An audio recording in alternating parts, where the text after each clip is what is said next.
Part 164. The Pentium Era, South to North. Author, Mei Shi Niang. Chapter 1632. For the next time, Zhang Chen was in a daze. Tan Shahen noticed it and asked quietly, "What's wrong?" Zhang Chen told her, "Xiao Li called from Zhaozhigang, I will go there later." "Night? What's going on?" Zhang Chen shook his head, "I don't know, it's definitely not a good thing." "Finish it here first, I'll accompany you there." Tan Shahen nodded and said. Zhang Chen said yes. The two people stood up, holding glasses, and toasted to the table first, and then to the other tables. Zhang Chen drank wine, and Tan Shahen drank juice. It didn't matter, everyone here thought that Tan Shahen didn't know how to drink. After the dinner, everyone said goodbye downstairs. Suji and I took Ding Begu's car and left. The other people all came on bicycles. After they all dispersed, only Zhang Chen, Tan Shahen, and Xiang Nan were left at the gate. The three people got in the car and sent Xiang Nan home first, and then Tan Shahen and Zhang Chen went to Zhongshan. "Are you leaving tomorrow?" Tan Shahen asked. Zhang Chen said that he would take a flight tomorrow afternoon, first to Beijing, and then back to Wuhan and Nanjing. Everyone at Sun Ho had already made an appointment, so he couldn't push it back. "Tan Shahen, I'll leave this place to you," Zhang Chen said. I was going to stay here for a few days." The one named Feng was transferred to Hangzhou. The new boss here took office. "Ying Ying will come here tomorrow. I want to take them to visit various departments to get familiar with the people," Tan Shahen said. "Who is the boss of your Yongcheng branch now?" Zhang Chen asked. "Have you seen? Is it the sales manager?" Zhang Chen thought for a moment and guessed that Tan Shahen was right. The expressway exit from Yongcheng into the city is in the direction from Hangcheng, 6 or 7 kilometers away from the city. If they get on the Hangzhou-Xinjing expressway from there, they will have to drive 6 or 7 kilometers back. Tan Shahen drove the car and crossed the Baisha Bridge. Not wanting to walk more, I decided to take the expressway to another exit 15 kilometers away. After the Hangzhou-Xinjing expressway was opened, all vehicles crossing the border took the expressway. The Baisha Bridge, which had been busy for decades, was finally idle. At this time, there was almost no vehicle traffic on the bridge. When the car reached the middle of the bridge, Zhang Chen and Tan Shahen said to stop and take a breath. Tan Shahen pulled over and stopped. The two people got out of the car and walked to the railing of the bridge, looking towards Yongcheng upstream and the Xianan River under the bridge. The wind in February was still biting, but for the two people who had just left the noisy banquet, but it was just right, and the river water under the bridge was clear, and even the water vapor drifting in the wind was a bit sweet. On one side of the river are the lights of thousands of houses, and each lit lamp lights up a story about a person, or the story of a poor family. On the other side of the river, there are dark mountains and forests, silent and quietly watching the world on the other side of the river. Warm and cold. The mountains and forests on this side extended out, and only when they reached the Rainbow Bridge in the distance and the Huanglong Moon Bay Hotel, where they had just left, did a group of lights shine on. Originally, when they came out of Huanglong Moon Bay Hotel, they could drive directly from this side of the river along a road at the foot of the dark mountain forest. Because they wanted to go south, they crossed the Rainbow Bridge, and now they came back. "You have to cross the Baisha Bridge. Zhang Chen, look at it. Our building is finished. It should be right there. The tallest building in Yongcheng can be seen clearly from here." Tan Shahen pointed to the right side and said. "Zhang Chen is right, you can see clearly from here." What he was thinking about was that if the building is taller and brighter, the shadows of the mountains in Yongcheng will also be revealed. No matter how tall your building is, it will not be higher than the mountains. How can man's construction be compared to nature?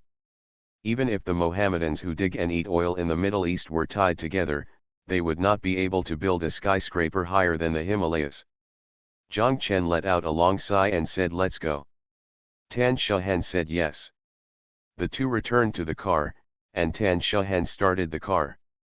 She looked at Zhang Chen and asked, "What's wrong with you? You look very worried. Is Zhao Zhigang's situation there troublesome?" "I don't know," Zhang Chen said angrily, "but I have a feeling that it will be very confusing and unclear, and it's because of me." "Why?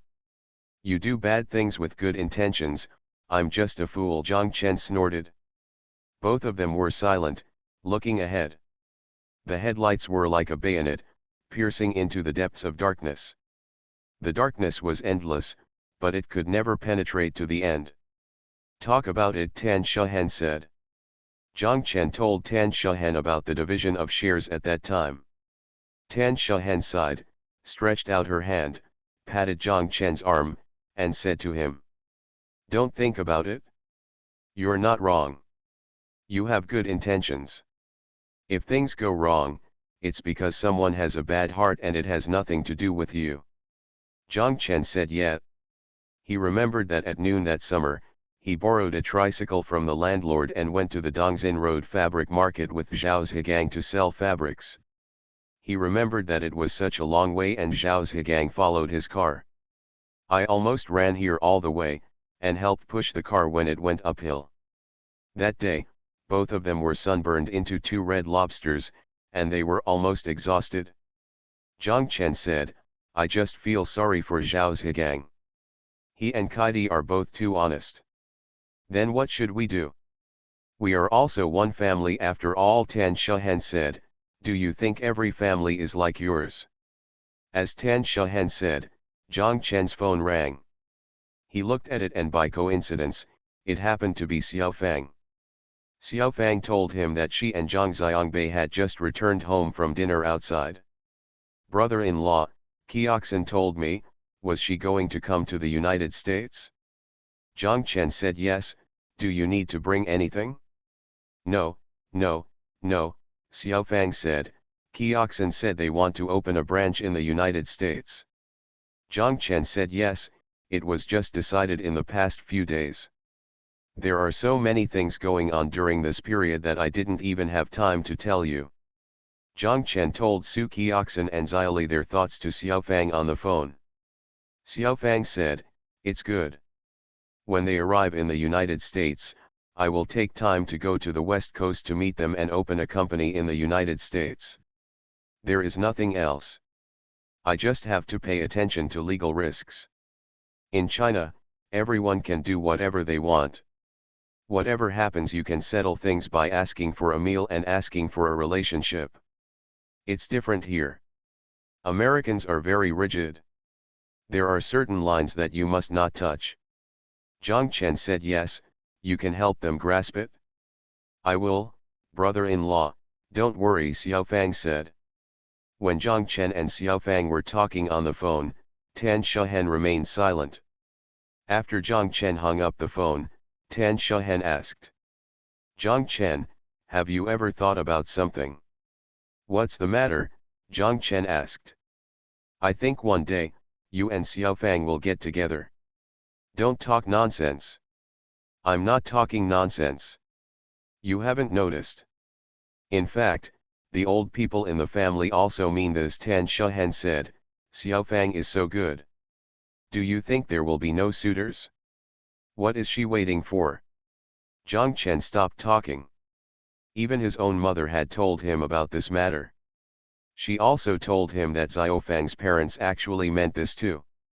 "Actually, I think it would be great if you could be together," Tan Shehen said. "Everyone will be happy for you." Zhang Chen continued to be silent. "I think Xiao Zhao would also like to see you two together," Tan Shehen added. "I never thought about it," Zhang Chen said. "The first time I saw Xiao Fang, she was a sister who was very attached to Xiao Zhao. I always regarded her as my own sister and never thought about anything else." "I don't know about you yet," Tan Shehen chuckled. "If you have thought about it, you are already together now, but you can think about it carefully now, really." "I'm too lazy to think about it," Zhang Chen said. "Then don't let Xiao Fang down. It makes me feel bad when I see her. Tan Shahan scolded. Don't be too self-righteous, Zhang Chen. If you miss such a good girl, you will definitely regret it. Tan Shahan said, turning left and entering the entrance of the highway. As the car drove onto the highway, Tan Shahan asked, by the way, Zhang Chen, you want to build your logistics empire, but you haven't thought about financing? Xiao Fang can help you, and you can also get money from Miss CAI. She believes in you. I was just thinking, should you take this opportunity to quickly expand your logistics base across the country? I don't want to, Zhang Chen said. I told you, I just want to be a landlord. Then you are also a landlord, and a bigger landlord. Landlords are not like this. Landlords don't borrow money to buy land. They all have a little money, so they buy a piece. When they have a little money, they buy a piece. The more they buy, and they gradually become small landlords. And then go on to buy it and become a big landowner. Tan Shahan giggled, do you really want to look like a rich man? Yes, haven't I already told you, I'm using the logistics space as a piggy bank, Zhang Chen said, buy a dozen or so first. When the money is spent, I will save money. I have saved enough, I just want to buy it if I have the money, so I don't have any pressure, and I don't want to build some kind of logistics empire. What you do is not in line with the business thinking of modern enterprises. Where can there be an enterprise like yours? Tan Shahan scolded. I'm already a landlord, so I don't care about the business thinking of modern enterprises, Zhang Chen said with a smile. The most important thing is, whose money did you take? He is not your father, so don't worry about you. I have a father, and having a father is too verbose, but I don't want to find another father for myself. Tan Shahan shook her head, it's unreasonable. Tan Shahan, look at me, am I a person who is subject to others' control? Zhang Chen asked. If someone becomes my father, within 2 months, I will overturn his desk. That's good and free. Like you have to go to Hong Kong to go public and find yourself a group of dads, hundreds of thousands of dads from all over the world, dads of all kinds of skin. I will not do such stupid things. In other words, you will not go public in the future? Tan Shahan asked. Yes, if I don't go public, I don't get loans, I don't owe money, I am who I am, and no one can control me except myself, Zhang Chen said. I don't want to become the second Lao Ni. Look at how big the company is. At the end of the day, none of the money belongs to him, so why bother? Tan Shahan didn't know whether to laugh or cry. She said, then you are really a complete landlord. Yes, that's right, Zhang Chen said. They were almost driving to Zhaozhigang's industrial park, about 100 meters away from the gate. A car parked on the side of the road suddenly honked its horn twice. Zhang Chen took a closer look and told Tan Shahan that it was Xiaoli. Tan Shahan pulled over and parked in front of Xiaoli's car. Xiaoli got out of the car, walked to the front, opened the door and sat in.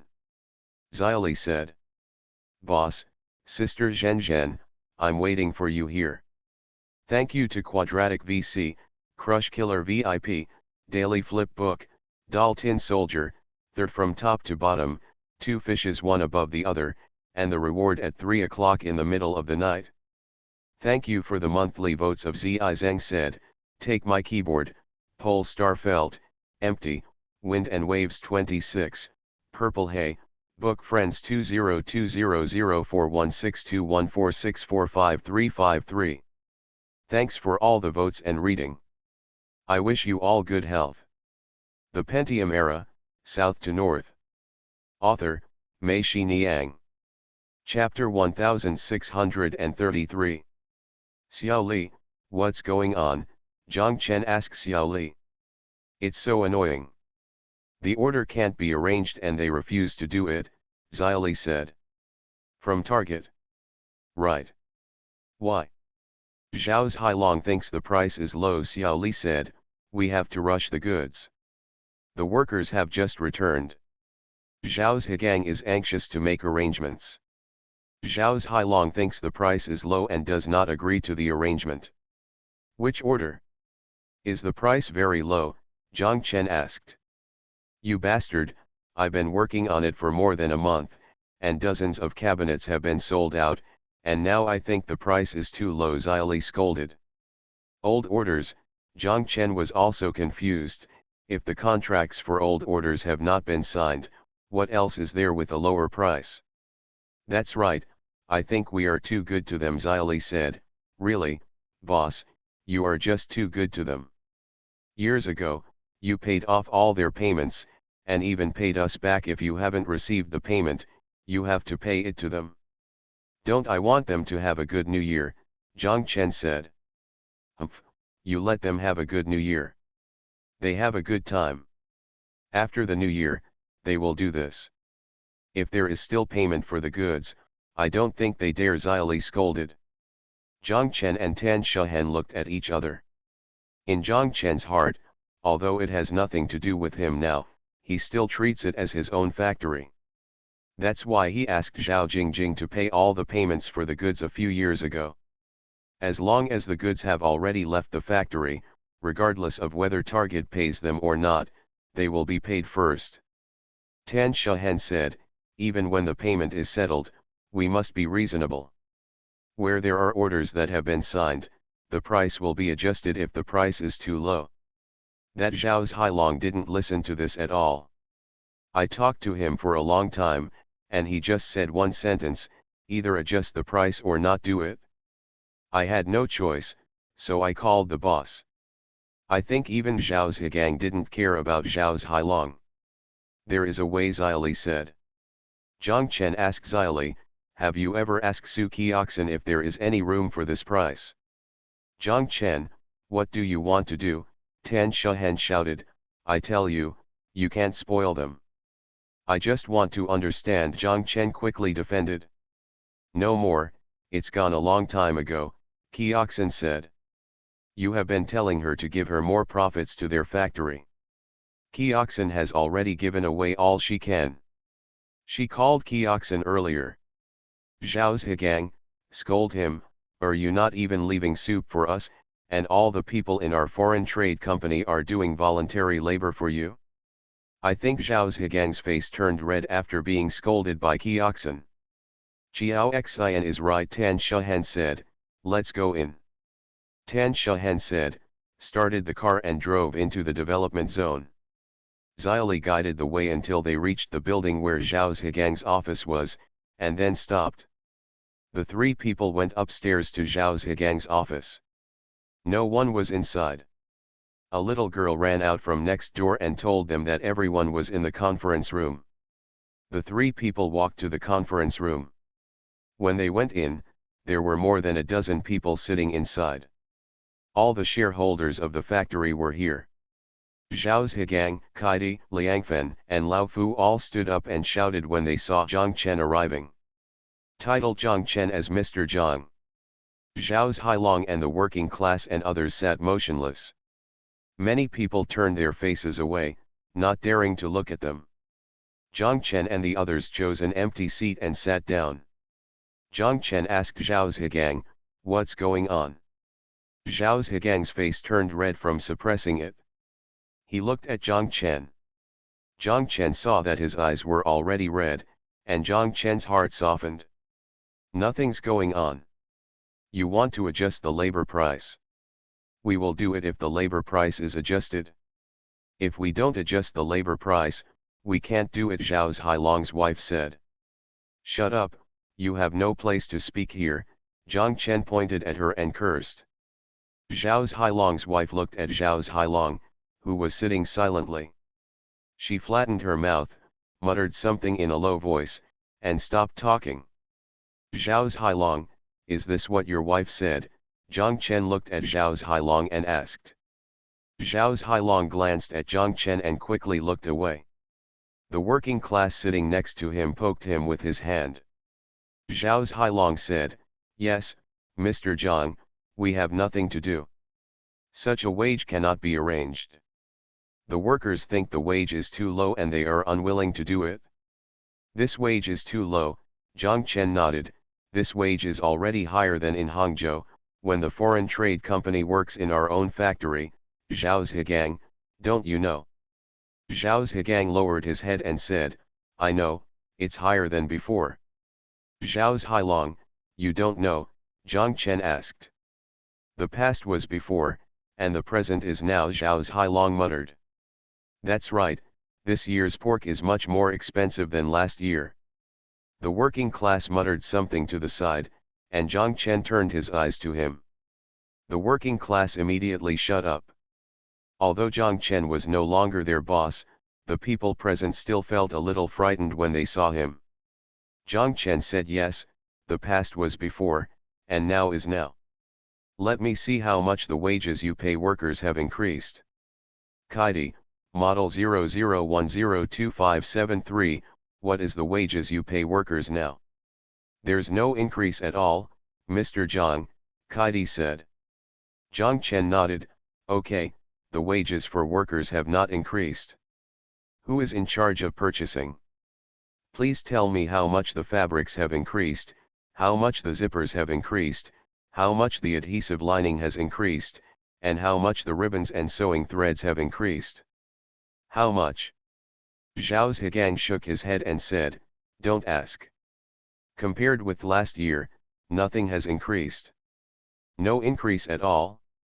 Zhao Zhilong, tell me, when you signed the contract with Kioxin and the others last year, you also went there, and you didn't do the calculation?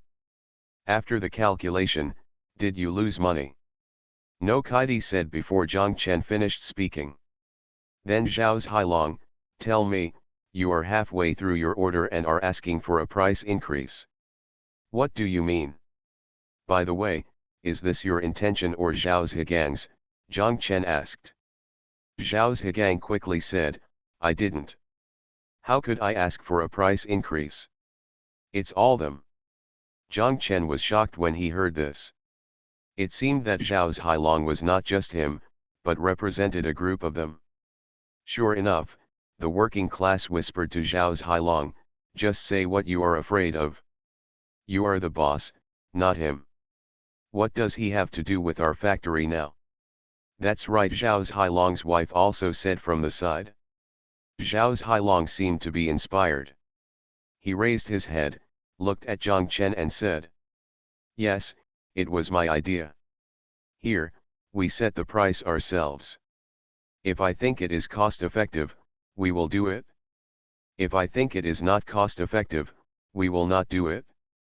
Tan Shahen waved her hand and said, let me be fair. If the contract has been signed, the price will be implemented according to the original contract. Zhao Zhilong, even if you want to adjust the price, you have to wait for the new order to come in. Let's talk about the new price again. You didn't say it was the goods. Halfway through, I stopped to ask for a price adjustment. To put it bluntly, even if it's a loss, you have to finish the contract before talking about it. Mr. Tan is right. You've gone a bit too far in this matter. No matter what, it's Mr. Zhang. Do you people have any conscience? Said the old man who couldn't stand it any longer.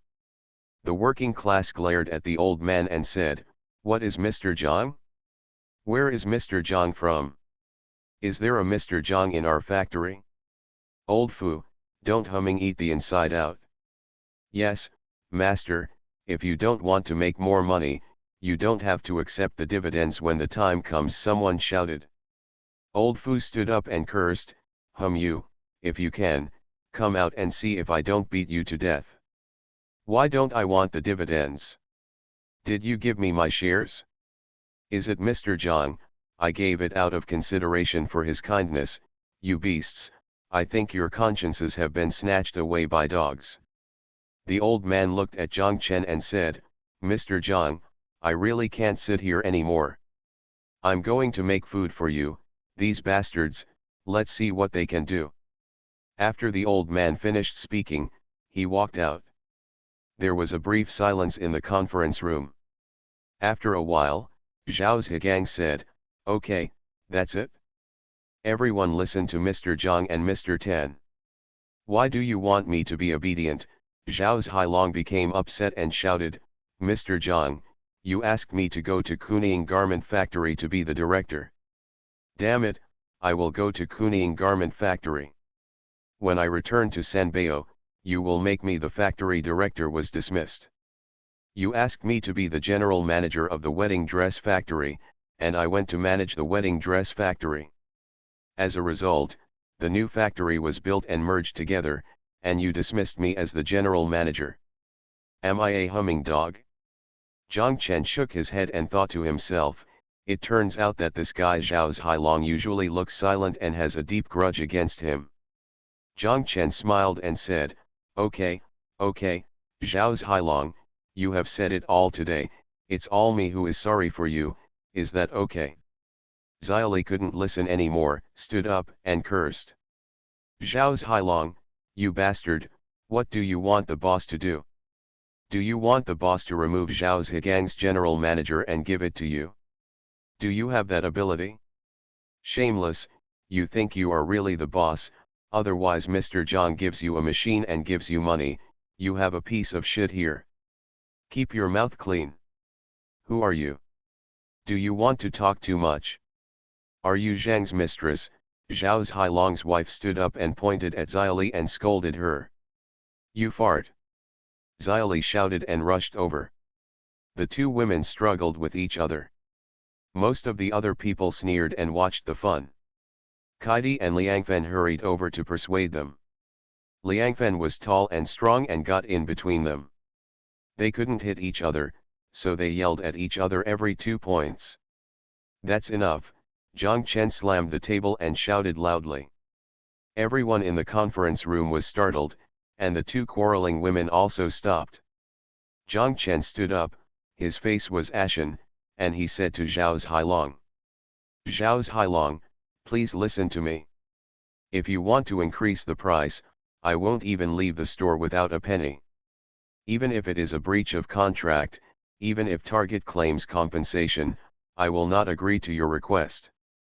Zhang Chen and Tan Shahan Xiaoli said, let's go. The three people walked out, and Zhao Zhigang quickly chased them out, shouting, boss, boss. Zhang Chen stopped and turned to look at him. Zhao Zhigang burst into tears and said, boss, I'm sorry, I'm useless. Zhang Chen patted him on the shoulder. He wanted to say something but didn't. He let out a long sigh. The three of them went downstairs and walked to the car. The old man chased after him and said to Zhang Chen, Mr. Zhang, everything is ready. You go to the cafeteria to eat? Thank you, Master Fu, Zhang Chen said with a bitter smile, how can I still eat this kind of rice? The old man nodded and said, I know. Alas, I am in charge of the canteen and I don't know what they are doing. How could they end up like this? Thank you for your monthly votes from It's Not Impossible, Jinwei Raiwichi, and Rainman. Thanks for all the votes and reading. Have a good evening everyone. You are listening to Novels at Bless Up channel. Wish you happiness and luck. Please subscribe to receive new novels. How do you feel about this novel? Please like and leave a comment. The Pentium Era, South to North. Author, Mei Shi Niang. Chapter 1634. Tan Shahen drove the car out of the development zone, drove to Xiaoli's car, stopped, and pressed the window. On the opposite side, Xiao Sheng saw them coming and also pressed the window. Zhang Chen and Xiao Sheng said, let's go back. You wait for us at the exit of Yongcheng. Tan Shahen continued to drive forward, and Xiao Sheng turned the car around and followed them, but it didn't take long for him to pass them and soon disappeared. The three of them were sitting in the car, feeling a little emotional, but they didn't know what to say. Zhang Chen felt a little lonely. He came to this place once when signing the agreement, and again when it opened. Once, he drank too much and left in a daze. Today was the third time he came. He didn't expect that the third time he came would have such a result. As the saying goes, things can only come in threes. He arrived at 3. Then, it seemed unlikely that he would come. This place he had always regarded as his own factory existed, and he was not even familiar with the road. Then, we must remain a stranger. Xylee still couldn't get angry after thinking about it. She said, "Did you see, boss, you were kind to them, but this is what happened." Tan Shahan sighed and said, "This Zhao's Hailong is really unexpected." Jiang Chen sat silently in the darkness. More than 20 minutes after the car drove out, Jiang Chen's cell phone rang. He looked at it and saw that it was an unfamiliar Zhongshan local landline number. Jiang Chen picked it up. "Hey, is it Mr. Jiang?" "I'm Lifen." Lifen's low voice came from the phone. Jiang Chen said, "Yes, it's me, 2 points for you." "Mr. Jiang, Kaidi is right next to me. We thought about it and decided that we should call you to tell you." Jiang Chen said, "Okay, tell me anything, and you'll get 2 points. Today's matter, actually, Mr. Zhang saying that he wanted to adjust the price was just an excuse. In fact, it's Zhao's Hailong and the others who don't want to take orders from the company." "Oh, why?" Jiang Chen asked. "A company found Zhao's Hailong. They took orders from Walmart and came to make them. Their volume was large and the prices were very good. Zhao's Hailong wanted to take their order. Zhao's Hegang didn't agree. However, they have many people and we are here. Only Lao Fu and I support Zhao's Hegang, so." Jiang Chen understood that even if the voting was based on shares, it was Zhao's Hailong who had more votes. Jiang Chen said, "I understand, 2 points. Boss, Zhegang is too embarrassed to tell you about this matter. Zhao's Hailong insists on taking it, and those people are." Kaidi said on the side. Jiang Chen and Kaidi said, "I understand, Kaidi, the factory belongs to you, you have your own freedom whether to accept orders from others. In fact, Zhao's Hailong can tell me this matter clearly. There is no need to come out like this." No, boss, Zhegang and I, we just don't want to do this. We feel very sad. Zhegang keeps telling me that he is sorry for the boss," Kaidi said, almost crying. Jiang Chen breathed a sigh of relief and said, "Kaidi, I know that Zhao's Hegang is not very good at dealing with Zhao's Hailong. Since there are better orders, you should do your best. Kaidi, you and Zhao's Hegang, yourselves take care of yourself." After hanging up the phone, Jiang Chen was silent for a long time. Tan Shahan asked, "What's wrong?" Jiang Chen sighed and told them what Liangfen and Kaidi said on the phone. Xylee said, "Walmart's prices are higher than ours, how is that possible?" Jiang Chen said, "Maybe people are interested in Zhao's Hegang's production scale, so they are still doing it even if there is no profit. Many people who make orders for Walmart have no profit. If 2 points is high, then you can't be wrong. 2 points will not be a lie." Xylee also felt that Liangfen would not lie to Jiang Chen. Ji Ling was Jiang Chen's apprentice and Liangfen would stand by them no matter what. This Zhao's Hailong did such a thing just because of this, Tan Shahan asked. Jiang Chen had already thought of it. He smiled bitterly and said, "He wants to get ahead." "Want to get ahead? What do you mean?" Tan Shahan asked. "What's in the factory? The factory doesn't just follow the orders. Zhao's Hailong knows that as long as they keep making our orders, he, Zhao's Hailong, will never get ahead. I definitely recognize Zhao's Hegang, not him. Now, he took the order, and he has a large number of people below him. Even if Zhao's Hegang is the general manager, he has been ignored by Zhao's Hailong." No wonder Tan Shahan nodded, understanding. She felt that Jiang Chen was right. "I think Zhao's Hailong will definitely snatch Zhao's Hegang's general manager away in a short time," Xylee said. Jiang Chen sighed, "There's nothing we can do about it, we can't do anything we can, not to mention they are still brothers." The car was speeding, and the 3 people were thinking in the dark. Although they felt congested, there was nothing they could do.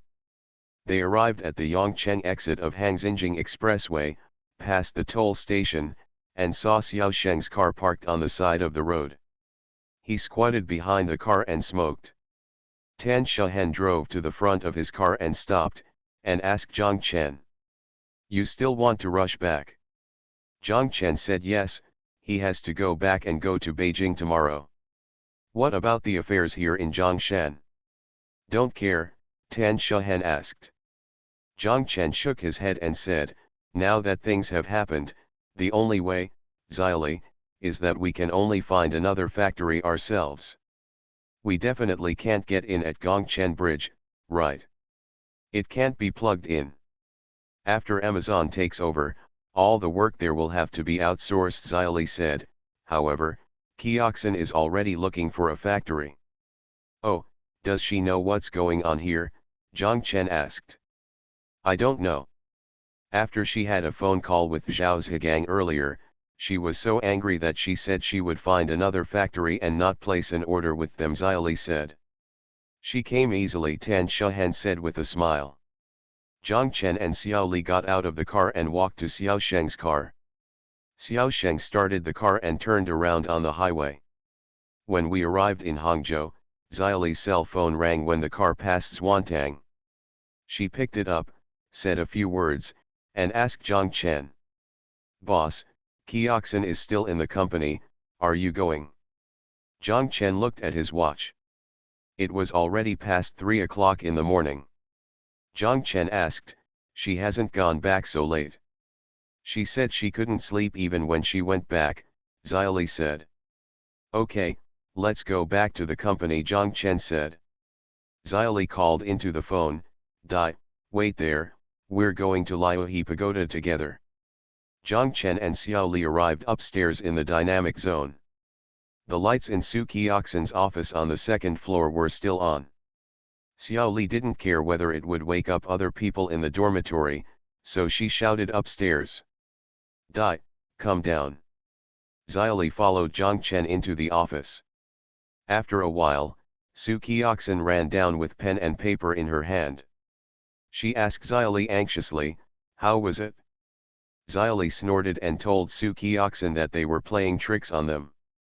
In fact, Zhao Zhilong and the others wanted to take orders from Walmart. I said, how could they be so bold? "Grandma, it turns out there is someone behind them who is acting as a monster," Su Kioxin said. "Do you believe it or not, they said that Walmart's orders are better priced than our orders," Xili asked. "How is it possible? Walmart buyers have been in close contact with me. I know their prices clearly.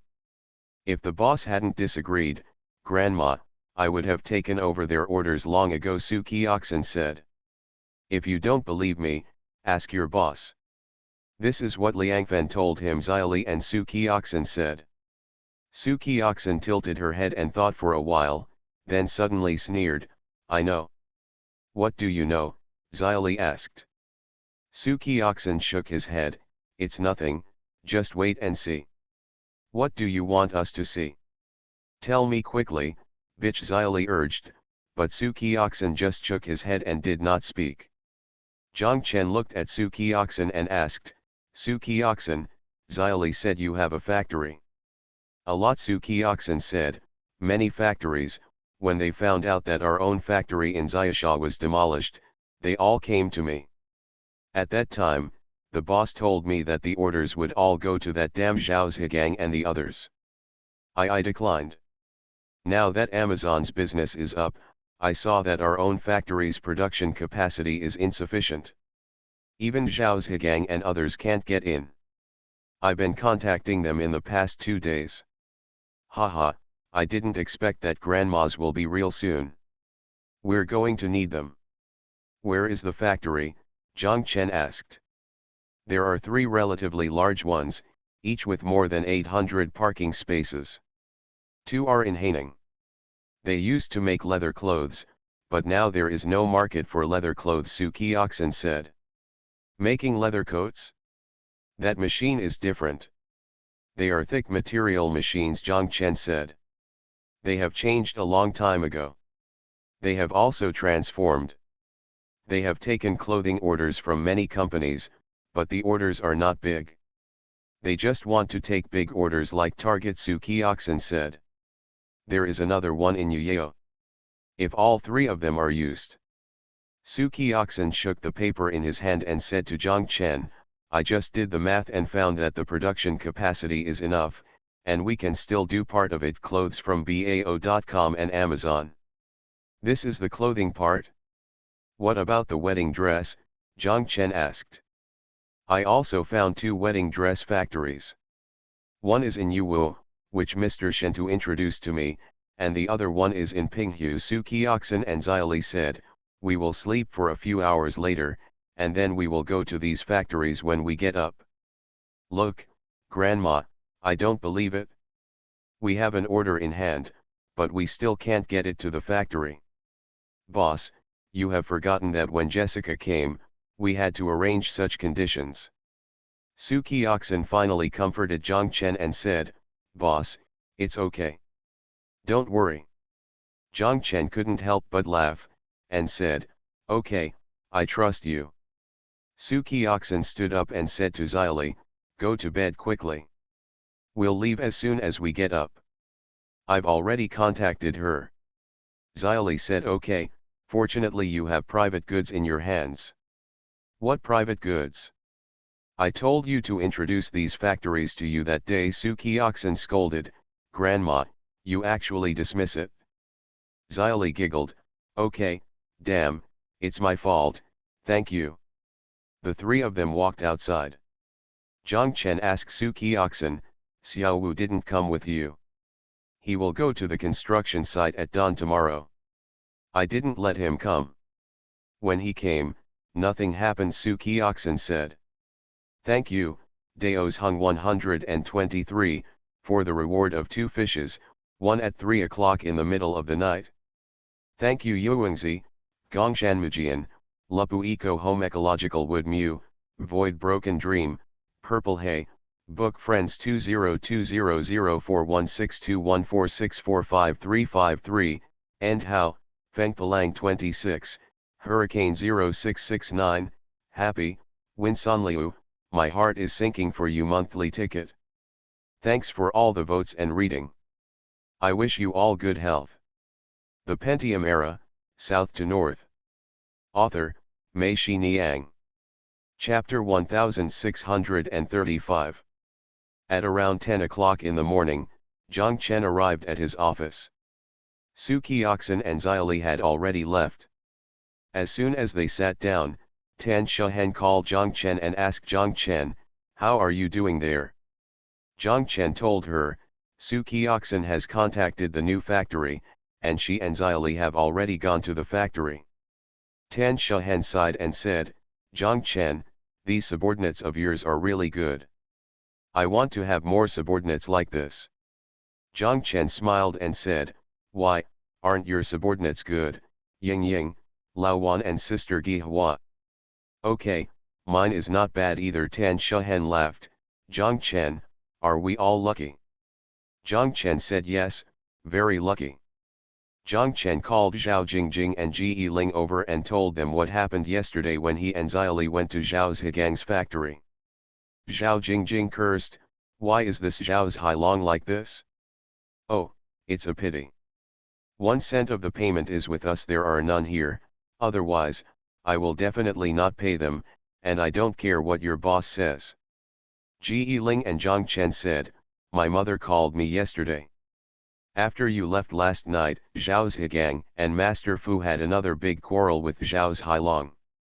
My mother was still worried whether this would cause harm to the family. Our company's goods have been delayed. Zhang Chen said it was okay. Kioxen and Xiaoli had already gone to implement the new factory. Ji Yiling, please make another copy of Target's craft sheet and paper version. Also, let the sample workers make the sample clothes. To get another batch out, we have to move quickly. Once Kioxen and Xiaoli and their factories are ready, they need to place an order immediately, and they will need these things. Ji Yiling said yes, I will arrange it right away. Zhang Chen and Zhao Jingjing said, I am going to Beijing in the afternoon, and in the past 2 days in Beijing, I don't know if there will be a signal wherever I go. If you are like this here, if Xylee and the others have signed a new signal with the factory when placing an order, you arrange the advance payment and arrange it according to Kioxin's instructions. After such a hassle, no matter what, it will be delayed for more than a week. All the goods are in a hurry. Please cooperate with Kioxin and Xylee here. Zhao Jingjing and Ji Ling both agreed. After lunch, Zhang Chen went to Xiaoshan Airport. At the airport, Zhang Chen was still a little worried after thinking about it. He called Su Kioxin and asked where they were. We are in Haining. We just communicated with the factory in the morning. The factory is very cooperative. We are going to place a container first and let them try it. They will come to the company in the evening to sign the contract. We are now on the way to another factory. If we have a good deal, we will also ask them to come to the company in the evening to sign the contract and place a cabinet trial order. Su Kioxin said to Zhang Chen, and Zhang Chen agreed. Boss, there is just one thing that is troublesome, Su Kioxin said. What's the matter? That bastard Zhao Hailong. I called him earlier and told him that since you don't want to do it, please send me the entire batch of sample clothes, craft sheets, and paper copies. This bastard, it seems that he hasn't done it yet. They agreed and wanted to make things difficult for us, thinking that we wouldn't be able to live without them, Grandma Su Kioxin scolded. Zhang Chen said it doesn't matter. The craft sheet and paper version are all archived in the design center. I have asked Ji Ling to make a copy of the sample. I also asked the sample worker to arrange for it to be remade. Boss is wise, Su Kioxin chuckled. Did you know that bastard Zhao Hailong would deliberately make things difficult for us? I have a premonition, Zhang Chen said. By the way, which styles do you want to place a trial order for? You can call Ji Ling right away and tell her, so that when the factory comes in the evening, you can bring the full set of production materials and sample clothes. Walk. Su Kioxin said okay, I'll call Ji Ling right away. Also, Xiao Xin, you and Xylee can just settle the contract directly. Don't call me. Let Zhao Jingjing arrange the advance payment. I have already told her to try to get back the time. Yeah, okay, boss, I understand, Su Kioxin said. By the way, boss, how soon will you be back? At least more than a week, Zhang Chen said. I'm done here in Beijing. I have to go to Wuhan and Nanjing. I'm about to get on the plane. I understand, boss. Let's implement everything here and report to you together. Zhang Chen said yes. When Zhang Chen arrived in Beijing, Wenwen and Qian came to pick him up. The two of them had dinner with him and sent him to the Wangfu Hotel. Although Wenwen was still very slick, Qian was here and she could not restrain herself. Young master, he said, Qian and I will accompany you at night and let you hug us. But in the end, we left with Qian obediently. Zhang Chen entered the room, sat down and called Lu Qing, telling her that he was in Beijing, but this time it was for company matters. Lu Qing said, I'm still working overtime in the studio, and many films have been edited. Brother Zhang, would you like to come over and take a look? So late, Zhang Chen said. He looked at his watch and saw that it was almost 10 o'clock in the evening. Why are you late? We won't finish work until after 12 o'clock. Brother Zhang, are you still staying at the Wangfu Hotel? Zhang Chen is right. Come on, it's a little way, and there's no traffic jam. We'll be there in 20 minutes, Lu Qing said. Zhang Chen said okay, I'll come over. Zhang Chen went downstairs and took a taxi to CCTV. He watched several episodes of Painting edited by Lu Qing and others, and also watched the Andy Warhol episode that had just been edited. Lu Qing was surprised. She said, Brother Zhang, I remember you were there, why didn't I see you in the picture? Zhang Chen smiled, I was called away because I had something to do. Lu Qing nodded. After finishing work and closing time, Zhang Chen invited 5 or 6 of them to have a midnight snack together. After that, Lu Qing sent him back to the Wangfu Hotel. It was already past 2 o'clock. Early the next morning, Erkuo drove over from Tianjin. He wanted to go see the land with Zhang Chen, and he left Xiaojin at the construction site. The two of them had breakfast together in the restaurant of Wangfu Hotel. Zhang Chen asked Erhuo, "How is Xiaojin doing now?" "It's not bad. It's just that he was careless and forced to dig the excavator of the engineering team into a ditch. He was still pressed in the cab." "Fortunately, he was fine," said the second goods. Zhang Chen laughed and cursed, "He is too energetic. Why, you didn't even take him for a sex session." The second-rate guy stared at Zhang Chen with his eyes widened, and said, "You're forced to raise me, don't you know I've stopped doing this kind of thing a long time ago?"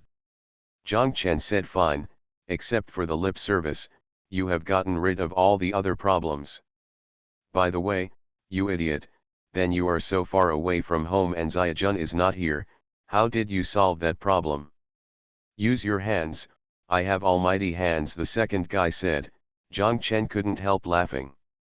The second guy looked at Zhang Chen and asked, "You are a forced child, you are still talking about me, my aunt has been away for so long, how did you solve it? Yes, are you looking for ding dong everywhere? Otherwise it's unscientific." Zhang Chen's face turned red after being called a bastard, and he quickly said, "My secretion is not as strong as yours." The second-rate guy laughed loudly, "Aren't you a coward?" After breakfast, the two drove to Sun Ho's bank. Sun Ho and Huang Jianren were very happy to see the second-hand goods. They knew that Zhang Chen's logistics base was now managed by second-hand goods. Sun Ho said, "It's true, this logistics the base, people who are too serious really can't manage it well." "Who are the people who come and go in the logistics base every day?" "I'm a forced bastard, are you calling me immoral?" said the idiot. "No, you idiot," Sun Ho said, "I was praising you for being both good and evil, and being able to deal with all kinds of religions. This is not easy, and not everyone can do it." The idiot chuckled and said, "You damn boy, you college students are so awesome. Your curses sound like praises." "I'm just praising you," Sun Ho emphasized. Sun Ho and Huang Jianren took them to Shenyi to see the land, which totaled more than 1,200 acres. It was originally a tank testing ground for an arsenal. Now even the arsenal has been moved away, and the place is abandoned. Zhang Chen and Erhuo looked at it and both thought this place would be a good logistics base.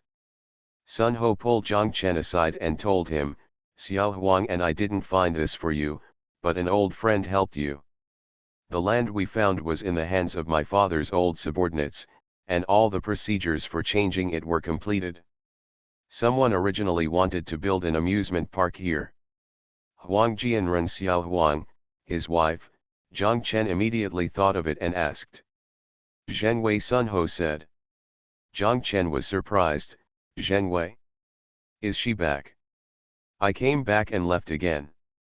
We had dinner together that day and when we talked about you, she helped you find this place," Sun Ho said. "Monkey, do you have her phone number? I want to call her to thank her."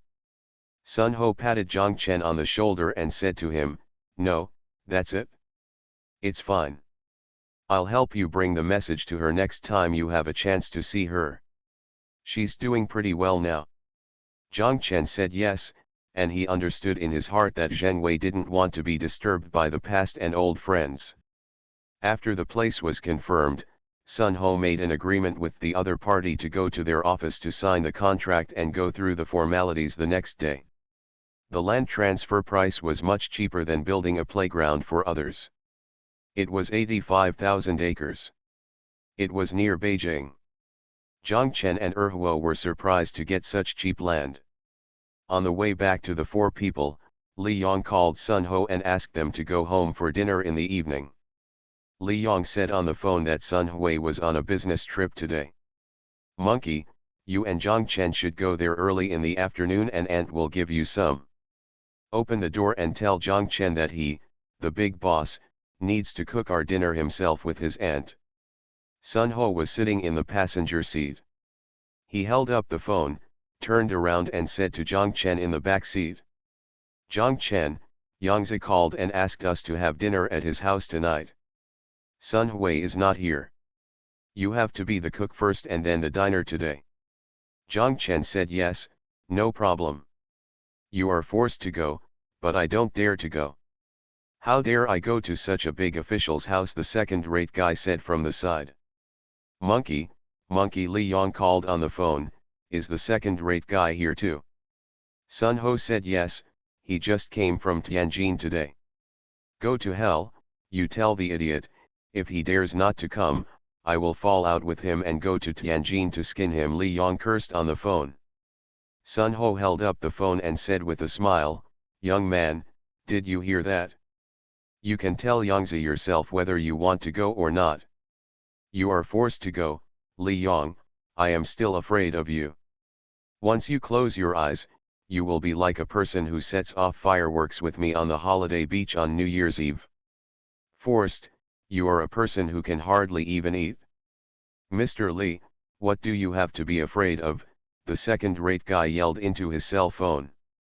Li Yang laughed loudly, that's right, you idiot, don't close your eyes, I, Li Yang, am still Li Yang. Thank you to the evergreen Emperor Yan, to judge the world with history, and to Quadratic VC for the reward. Thank you to the evergreen Emperor Yan, Wu Family Courtyard, Sample Thief, Get My Keyboard, Book Friends 201906061314333385, Tampai, Pondalong, Earthling Wizard, AJ Anji Zyok, Forgot Your Password and Come Again, Lao Shenzasang's monthly ticket. Thanks for all the votes and reading. Have a good evening everyone. The Pentium Era, South to North. Author, Mei Shi Niang. Chapter 1636. When Xiaoli called Zhang Chen was on the plane from Beijing to Nanjing. He likes to sit by the window and look out the window. You can't see the ground even at a height of 10,000 meters. When you fly, the clouds and sky outside are the same. They break away from the fetters of the human world and ignore the ground. Joys and sorrows, separation and reunion, I look as blue as a wash or a dog with white clouds. Even the map can no longer frame them. Whether it is the sky above the United States or the sky above China, whether it is the sky above Hangzhou or the sky above Beijing, they are all the same. The sky has no regional attributes. But they are different. Zhang Chen almost never sees the sky outside. It is the same as what he saw before. Compared with the people in the cabin, what he is more interested in and can remember is what is outside the porthole. With the eyes of a painter, he saw a picture that was more surprising and interesting than the splash ink landscape. Zhang Chen didn't know whether Zhao Waoqi and Zhu Decan liked to look outside like him when they were flying. If they did, it wouldn't be surprising if they could paint such ever-changing paintings. Zhang Chen stared outside and savored it carefully. He savored how the seemingly identical white clouds showed various shapes. He wanted to understand the subtle differences between white and white. Difference, he felt that it was this subtle difference that made the clouds change into different shapes. Unfortunately, many times, before he had time to see clearly, the shape of the clouds had already changed. Zhang Chen wanted to capture their changes, but there was always no way. Compared with outside the window, Zhang Chen seemed numb and slow to everything in the cabin. Zhang Chen remembered that once, he sat down in his seat and looked outside as before. The plane had not taken off yet. He looked at the flat luggage cart on the tarmac, pulling a bag of luggage and a bag of luggage. Looking at the runway in the distance, a plane was landing. The moment the tires touched the ground, the whole plane shivered as if it had been burned. It jumped up, then fell back to the ground and began to speed along the runway. From the corner of his eye, he saw his neighbor coming, a woman wearing a big mask, and the smell of perfume from far and near also told him this. Zhang Chen looked out the window. The woman sat down. What made Zhang Chen feel a little strange was her body language. She was like a rabbit, curling up her body, observing the surroundings alertly, and looking at him. Zhang Chen continued to look out the window with interest, waiting for the plane to take off. Zhang Chen liked to watch the moment the plane took off. The whole earth suddenly tilted up, and the person fell back, leaning against the back of the chair. The earth retreating during the tilt becomes irreversible, just like parting from a person. Even if you stretch out your hand, there is nothing you can do to prevent the distance from happening. For a moment, Zhang Chen suddenly felt extremely sad. He remembered that in the ward, even through protective gloves, he could feel Xiao Zhao's hands getting colder and colder. His heart tightened, and he heard the voice kept shouting, "No, no, no." Xiao Zhao's hands were still getting colder and colder. Zhang Chen felt very uneasy and anxious, but his hands did not stop. He tried to calm himself down and kept drawing the Zhang Chen brand watch. Zhang Chen now knows that as long as he stops painting at that time, sadness will definitely overwhelm him and he will burst into tears, but he vaguely feels that as long as he bursts into tears, he is accepting that Xiao Zhao is gone. He was unwilling to accept this fact, so he kept painting without crying or stopping. "I'm still drawing pictures for you. How can you leave, my dear?" Zhang Chen looked out the window. He felt that his eyes were wet, which made him a little embarrassed and turned his head. The plane flew higher and higher, and the sky outside the window finally calmed down his mood. The woman sitting next to him took off her mask and looked at Zhang Chen. Zhang Chen was still looking out the window. Even when the flight attendant came to deliver drinks, Zhang Chen didn't turn around, he just asked, "Sir, do you need anything?" Zhang Chen stretched out his hand to indicate that he didn't need it. The woman was probably a little curious and looked at Zhang Chen more and more frequently. Later, she simply fell her head on the pillow, turned her face sideways, closed her eyes slightly, and pretended to be asleep, but she was actually still watching. Looking at Zhang Chen's back, she wondered that this man kept looking out the window. What was he looking at? What was there worth seeing outside the window? What's even weirder is that he doesn't even notice that he is sitting next to him. Doesn't he know that he looks much better than outside the window? How many people were vying to get a glimpse of themselves? The plane was about to land, and Zhang Chen became excited. When the plane landed, just like when it took off, the ground would tilt for a moment, but the angle of tilt was not as large as when it took off. Zhang Chen looked back hard. He liked to see the wings of the plane tremble when it touched the ground. That tremor was very thin and fragile. Zhang Chen was always worried that the wings would break. Zhang Chen felt that the woman next door looked at him and sighed with disappointment, then put on a mask. The van that picked up their first-class passengers was waiting for them at the bottom of the gangway. Zhang Chen was the last one to get on the bus. The woman was sitting at the door. Zhang Chen took a look at her when he went up and found that her eyes were very beautiful. Zhang Chen walked over and sat in the last row. It wasn't until he arrived at the exit that he saw many people, including boys and girls, surrounding the exit. Many of them were holding signs. The woman sitting next to Zhang Chen waved to them as she walked. Zhang Chen then he thought that the woman who had been sitting next to him on the plane was the most popular star at the moment. Zhang Chen couldn't help but smile, and then felt a little sorry. Such a big star was sitting next to him, and he didn't respond. Isn't it inappropriate? But I don't know, I'm already looking at the clouds. Even if I know, we have nothing to say, so we might as well just look at the clouds. After arriving at Lukou Airport and getting on the shuttle bus, Zhang Chen turned on his mobile phone and saw several messages pouring in. Zhang Chen saw that Xiaoli had called him and quickly called back. Xiaoli said anxiously on the phone, "Boss, trial orders from several factories have been arranged. We have looked at their production capacity and workmanship. It should not be a big problem. As long as there are no problems after the trial order, we will forget about all orders from Target. It will probably be delayed. It will return to normal in 3 or 4 days, and Kioxin has already communicated with Jessica. Zhang Chen said yes, thank you for your hard work. Boss, the order we placed for them is much lower than the price we placed for Zhao Zhigang and the others. Kioxin said that we have made a lot of money this time. It's better to focus on quality and don't squeeze the factory too much, Zhang Chen said quickly. No, the factories are very happy to give them this price. They feel that doing our orders is more cost-effective than doing other companies' orders. Kioxin said that if the profit margin is larger, we will have more room. If the price of intermediate raw materials increases, even if we don't need to adjust the price with Target, we can still adjust the price appropriately for the factory, and the factory will be crazy about it. Okay, that's your arrangement, Zhang Chen said with a smile. At the exit, Li Yang came to pick him up at the airport.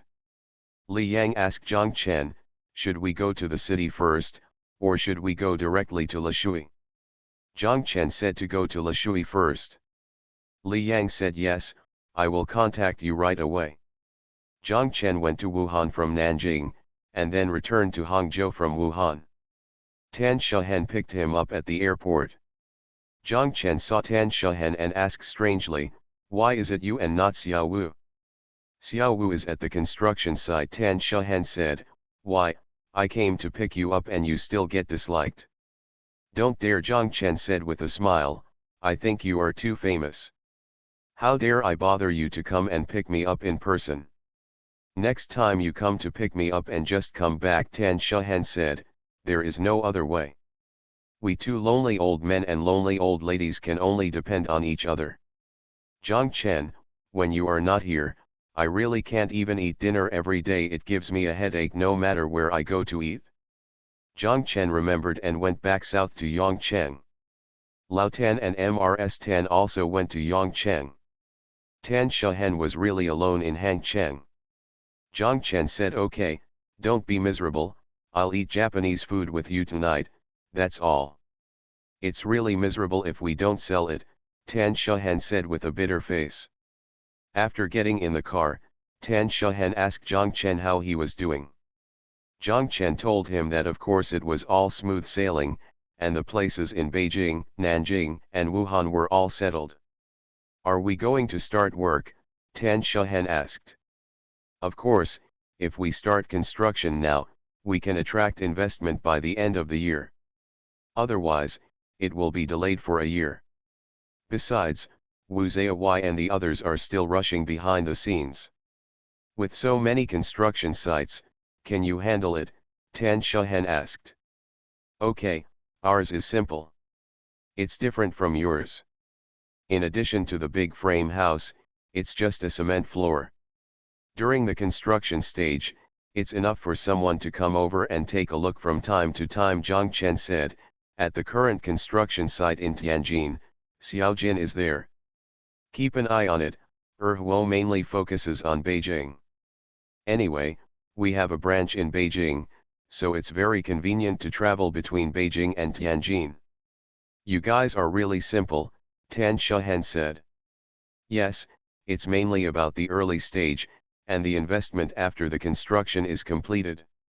After the investment is in place, the later management will be simple, almost the same as your property company, Zhang Chen said. By the way, say hello, the construction site in Wuhan, Yu Su Wenhui will help me take care of it. Tan Shahen said yes. Nanjing Li Yang and Qian Fang will help me manage it. What I am in urgent need of is late-stage management personnel, Zhang Chen said. Then do you still need to expand? Tan Shahen asked.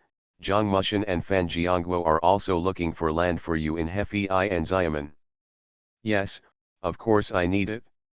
I have to go to Kunming and Chengdu in a few days. Sun Ho asked their branches to help me implement it, Zhang Chen said. Aren't you afraid of choking to death? Tan Shahen scolded. I'm not afraid. If I don't take the land, I'm afraid I won't be able to take it if I try to take it in the future, Jiang Chen said. Besides, what are you afraid of if you take the land? It's really not good. Leave it there and build next year. Where is your land reserve? If it is not developed for years, it will be missing a piece of land since it cannot be released. Thank you for the reward for ranking third from top to bottom, 2 fishes, 1 above the bottom, and 3 o'clock in the middle of the night. Thank you for the chair in the world, passing water 182, Feng Xiao 2006, Book Friends 1604200918213996, Book Friends 202004162146453553, Standby Time, Wooden Man, Engross 11, Reader 11963189776326411024, Wind, Void, Broken Dreams, Purple Puppet, Frivolous, Wanderer, Beanchang 8B. Monthly ticket for Book Friend 20181211911919067338. Thanks for all the votes and reading. I wish you all good health. You are listening to Novels at Bless Up channel. Wish you happiness and luck. Please subscribe to receive new novels. How do you feel about this novel? Please like and leave a comment. The Pentium Era, South to North. Author, Mei Shi Niang. Chapter 1637. Tan Shahen sent Zhang Chen downstairs to the dynamic zone and told him that if he wasn't going to eat Japanese food in the evening, I'd better bring seafood back and we could cook on the side. Zhang Chen said yes. Why did you suddenly become kind and didn't even eat Japanese food? Tan Shahen glared at him and cursed, it's not you. Eating Japanese food is like going to the execution ground. Facing a person who has no appetite makes me lose my appetite too. Zhang Chen said okay, I will thank you on behalf of those sea urchins. Get out, Tan Shahen scolded, and Zhang Chen got out of the car with a smile. When Tan Shahen came back from get off work, she walked into Zhang Chen's office. Zhang Chen had already laid out a disposable tablecloth at the conference table, as well as placed the stove, tableware, and condiments. Tan Shahen was overjoyed when she saw it and shouted, let's eat, let's eat. After saying that, he put the vest bag in his hand on the conference table. Zhang Chen walked over while scolding you for wanting to drink blood. When I got closer, I was happy to see that the ingredients in the bag had not only been washed, but also chopped and chopped. Zhang Chen shouted. Hey, are you so diligent? Tan Shahen said with a smile, I thought that since I am here to do the washing, I might as well go next door to buy it early and let the chef in the unit help me clean it up. The water boiled and the two of them sat down to eat. Zhang Chen was about to pick up a shrimp when Tan Shahen caught his chopsticks with her chopsticks and said to him, let's make an agreement first. After dinner, you can go watch a movie with me. What movie? I don't know. Anyway, just accompany me to see it. Zhang Chen said yes, it's okay to be idle. The worst is to go to the cinema and sleep, just don't let me go shopping with you. Tan Shahen giggled. She looked at Zhang Chen and asked, Zhang Chen, are you afraid? If we stay together like this every day, sooner or later we will become a family. Zhang Chen said he wasn't afraid. Apart from not having sex, we were already a family. Get out, Tan Shahen scolded, her face slightly red. Someone knocked on the door and Zhang Chen said come in. The door was pushed open a crack, and the two heads of Su Kioxin and Xiaoli were put in. The two of them were laughing. Su Kioxin asked, I smell the fragrance, can we rub it in? Come in, I bought a lot, I knew I might meet you two greedy cats, Tan Shahen shouted. Su Kioxin and Xiaoli came in, and Zhang Chen asked Su Kioxin, why, you're not going back home either? Teacher Wang won't let me go back, Su Kioxin said. Why? Zhang Chen asked, did you quarrel? How is it possible? Teacher Wang is kind-hearted now, how can we quarrel? Su Kioxin shook her head and continued. Aren't we going to the United States? Teacher Wang said that we need to wean our son. She said that when weaning, my son cannot see me as a mother. When he sees me, he will not be able to give up the idea of breastfeeding, and he will cry, which makes me now I feel like a thief. I only dare to go back when my son is asleep. I sneak out before my son wakes up. I hear my son crying in the middle of the night. When I reach the door of Teacher Wang's room, I don't dare to go in. As Su Kioxin said, Tan Shahen kept nodding. Teacher Wang is right, weaning must be done resolutely. Where's Xiao Wu, has he abandoned you too? Zhang Chen asked. Why is he following me? He works overtime at the construction site at night, Su Kioxin said. The other three people couldn't help but laugh. Xiaoli said. Su Kioxin reached out and hit Xiaoli and scolded, you are a gangster because you have been with Wen Wen in Beijing for too long. Zhang Chen looked at Xiaoli, who quickly said, I haven't finished my work here yet. Once I'm done, I'll go to Gongchen Bridge. Zhang Chen scolded, do you think I am a black-hearted capitalist and will force you? You are not, I am, I will force myself, Xiaoli said. Zhang Chen thought about it, and said to Xiaoli, you have to take care of so many factories down there now, Xiaoli, shouldn't Gongchen Kiao find someone to take charge of that area? Xiaoli raised the chopsticks in her hand, swayed and said, no, I already have someone, and they will come to replace me in a while. Who? Qian. Who are you talking about, which Qian? Zhang Chen was surprised and asked. The Qian of Wen Wen and Qian, what other Qian could there be? Xiaoli glanced at Zhang Chen and said, by the way, when you went to Beijing this time, those two diehards didn't tell you. No, what did they say? Zhang Chen asked. Their factory is going to be demolished, and they are currently in a stalemate. They have agreed to compensate them 28 million, but Wen Wen insists on 35 million. Once the negotiations are settled, they will return to Hangzhou, Xiaoli explained. Let me go, then these two people have become rich women, Zhang Chen shouted. Haha, this is finally the right result, Tan Shahen said with a smile. Xiaoli nodded her head. Zhang Chen said, if Qian comes, Xiaoli, you can really hand over Gongchen Bridge to her. I went to their factory and saw that Qian manages it very well. Am I not managing well? Xiaoli asked. Zhang Chen scolded, you women, why do you like to blame yourself for everything? I praise Qian for managing things well, but I don't mean that you manage things poorly. Understand, you also manage things very well. Xiaoli giggled, I'm teasing you. By the way, boss, Wen Wen has chosen a position and she didn't tell you. What position does she fancy? Zhang Chen asked. She still wants to stay in Beijing. She wants to take charge of our logistics base in Beijing.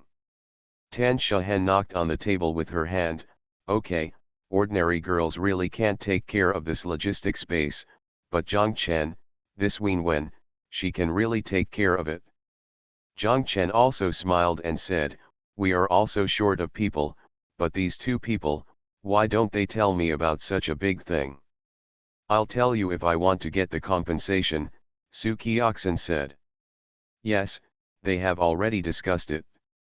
They said that after receiving the money, they will send part of it back to build a new house for their families, and then they can come to work in our company with peace of mind, Xiaoli said, that's right. Boss, just pretend you don't know anything, okay? Zhang Chen said yes. On the same day that Su Kioxin and Ji Ling went to the United States, Wen Wen and Qian came. They walked into Zhang Chen's office. When Zhang Chen saw them, he deliberately pretended not to know anything and shouted in surprise. Hey, rare guests, why are you here? The two sat down on the sofa. Wen Wen said to Zhang Chen with a sad face, we have no choice but to follow you. You must take us in, please, even if we become your maids. Qian sat on the edge, also crying and nodding her head. Zhang Chen deliberately wanted to tease them, so he pretended to be surprised and asked, "What's wrong? What happened?" "We escaped," Wen said. "We produced fake goods. Didn't we make a batch of fake Berberas? But we were caught by joint law enforcement. If we hadn't escaped quickly, we would all be in prison now. Qian is right, we don't even dare to go back to Beijing." Zhang Chen suppressed his laughter and said to them, "It doesn't matter. Don't be afraid. Since you have escaped here, don't worry. There are security guards below. I will tell them that even the police will not let them come up." The two people nodded repeatedly and said, "Thank you, Mr. Zhang. I know that Mr. Zhang will protect us." Zhang Chen said, "Yes, of course I will protect you, but you have to tell me first, how much money did you lose in total?" The two of them burst into laughter and fell to one side. Wen banged her head on the sofa and asked, "Did that bitch Xyli tell you?" Zhang Chen nodded, and Wen said, 31 million, it's because Qian is such a diehard, she keeps saying forget it, otherwise, I will definitely not agree. Go away, you've used up all your tricks, you've even staged a fake suicide, you're just short of running naked, what else can you do? Any more wastage will be in vain, it's better to take the money and get out, Qian cursed. Zhang Chen said, "You're right, just stop in moderation. After all, you two are considered rich women now. Rich ass, you have more than 10 million per person, how can you be considered a rich woman? We really want to come to work for you, don't let us go," Wen said.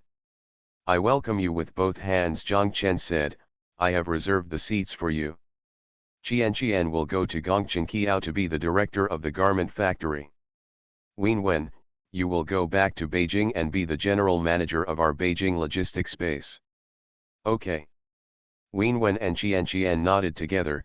Qian said, "That bitch Xyli, did you tell you again?" Zhang Chen said, "Yes, but Wen, you are not in a hurry to go to Beijing just yet. Let me go to Kunming and Chengdu first, where there are still 2 pieces of land to negotiate." Wen said, "Yes, when we get here, we will listen to your arrangements." Qian followed Xyli to Gongchen Kiao factory. Wen sat opposite Zhang Chen. Zhang Chen thought about it and said to Wen seriously, "Wen, if you come here to work, our relationship must end. Why are you afraid that I will think of myself as the boss's wife?" "Don't worry, I know I can't become the boss's wife, and I won't be so unreasonable," Wen said. "It's not because of this," Zhang Chen shook his head. "What's that for?" Wen looked at him blankly and asked. "It's just, that's right, I just want to maintain a simple working relationship and friendship with the people below. I don't want to have a more complicated relationship. Otherwise, it will be difficult to meet and it will feel awkward when we meet." Wen looked at him suspiciously. "How many people have you had complicated relationships with, making you so alert? Ji Ling, Hui Huan, Su Kioxin, have you all had relationships? Don't talk nonsense. Your statement is very hypocritical and a bit heartless," Wen said and sighed, "but okay, I understand you and I agree." Zhang Chen quickly said, "Thank you. However, I haven't joined the job today, so today is not counted. Today is our last day to say goodbye. If I join the job tomorrow, we will only have a superior-subordinate relationship, okay?" Wen stared at Zhang Chen and asked. Zhang Chen thought for a while and said, "Yes. I'm going to book a room. I'm going to treat you to dinner and accommodation tonight. I'm going to book the best room and eat the best food," Wen said and stood up, her eyes a little red. "I'll send you the place later," Wen said and walked out. "Thank you for your monthly pass to Daoduang, Quadratic VC, learn the world with history, and see the landscape. Thanks for all the votes and reading. Have a good evening everyone." The Pentium Era, South to North. Author, Mei Shi Niang. Chapter 1638. At around 3 o'clock, Zhang Chen received a text message from Win Wen, asking him to go to room 502 of the Hyatt Hotel. Zhang Chen drove there and arrived at the hotel in just 20 minutes. In Hangzhou in early March, the chill has subsided, and even the willow trees by the West Lake have begun to sprout. The heating in the hotel is still on full blast. It is not surprising that many guests in the Hyatt Regency Hotel are foreigners. These plump foreigners like to wear an old man's shirt, baggy shorts, and a pair of slippers to walk around in any hotel. As soon as Zhang Chen entered the hotel lobby, he felt hot all over. He took off his jacket and held it in his hands.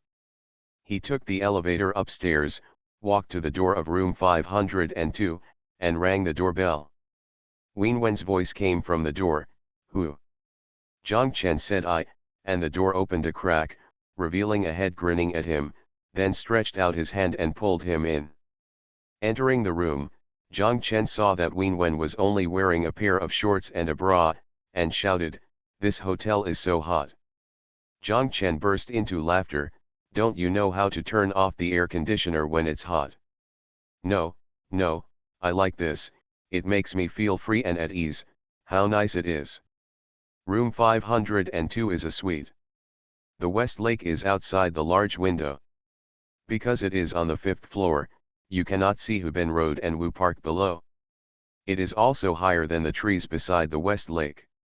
It makes people feel that this room is directly on the West Lake. Superior. The sky is a clear blue, and the West Lake is sparkling in the afternoon. This is the time when there are the most tourists on the West Lake. Tour boats and boats are shuttled back and forth in the lake, and hand-cranked boats are dotted among them." Zhang Chen scolded, "You are dressed so revealingly, and you don't even close the curtains." Win Wen giggled, "You can't see it? How can they see above, unless they are the people on Base He Mountain? The people on Base He Mountain are so far away, so if they want to see, let them watch. Anyway, they can only see a beautiful woman with a good figure and a face that can't be seen clearly makes them greedy." Win Wen took the clothes from Zhang Chen's hand and threw them on the sofa. She stretched out her hand to pull Zhang Chen and said to him, come on, let's kiss them again and make them hungry." The two hugged each other, and before their lips touched, Zhang Chen couldn't help laughing and couldn't go on any further. Win Wen also laughed, waved towards the window and said, it's over, it's over. You've ruined the atmosphere of the kiss." It seemed that there were really many people outside watching them. Zhang Chen couldn't help laughing and sat down on the sofa. Win Wen came over and sat on his lap astride his legs. Zhang Chen looked around and sighed, she is a rich woman after all. She is willing to live in such an expensive house. Zhang Chen knew that this room costs more than RMB 2,000. Miss Cai and Jessica used to stay in such a room when they came to Hangzhou. For Win Wen, a person who likes to negotiate with the receptionist for a half-price room, let her live there.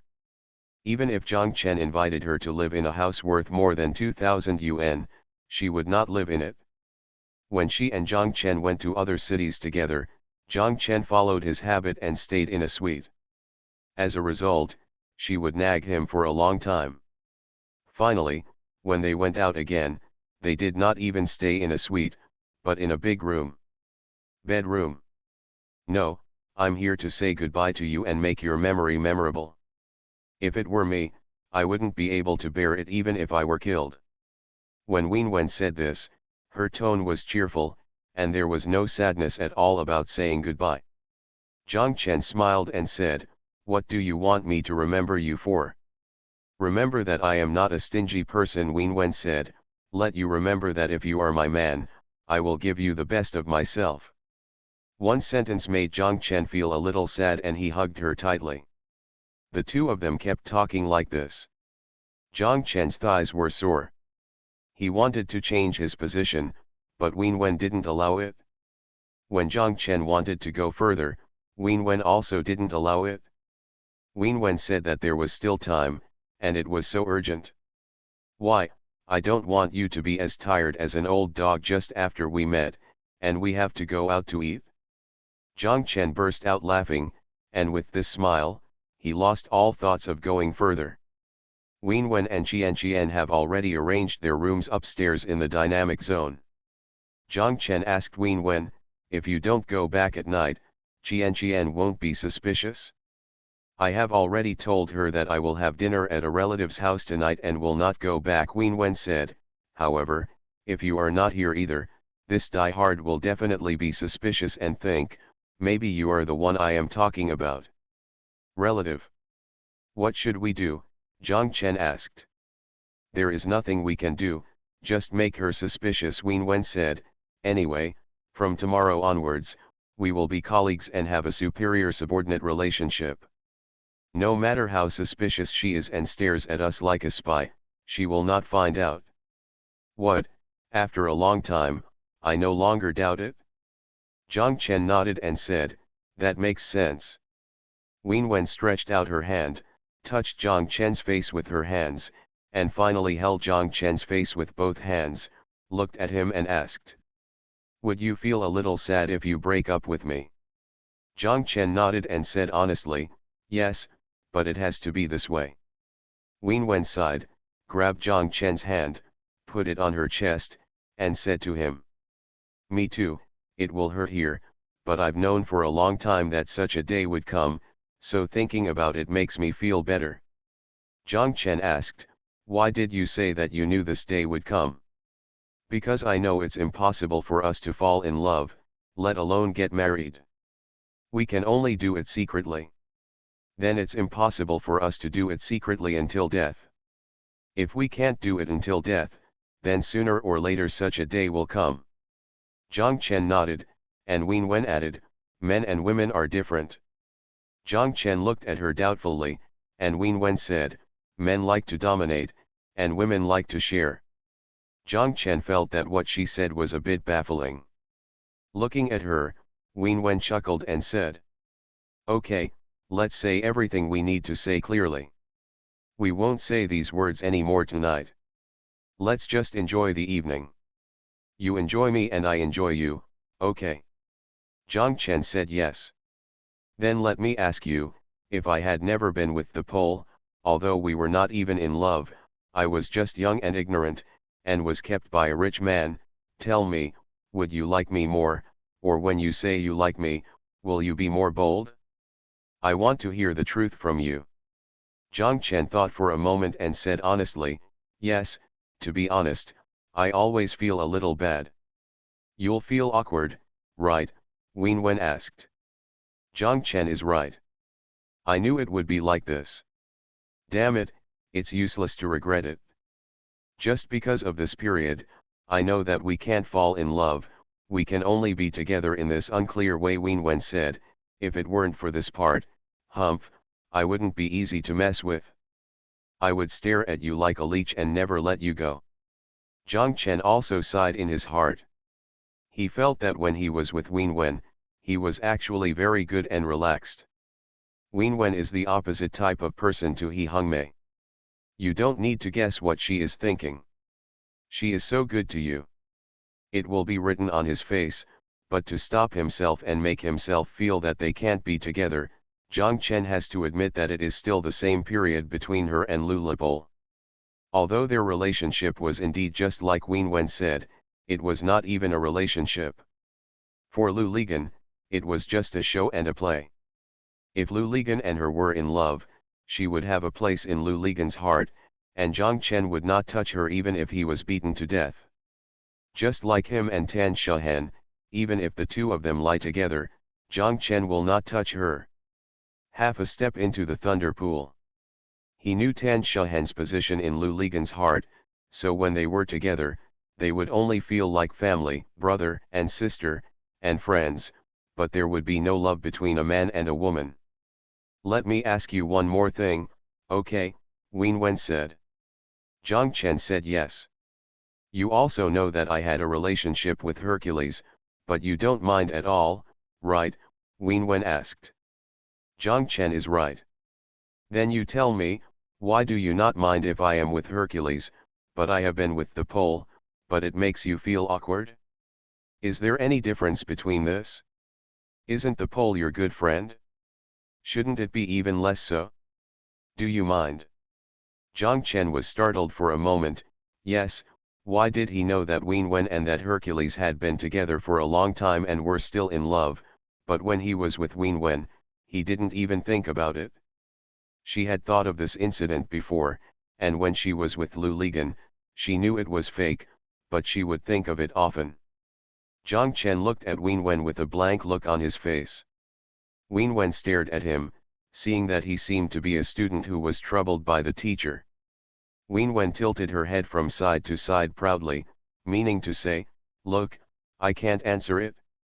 Zhang Chen sighed and said, "I really can't understand this question. It's too complicated." "Actually, it's not complicated at all.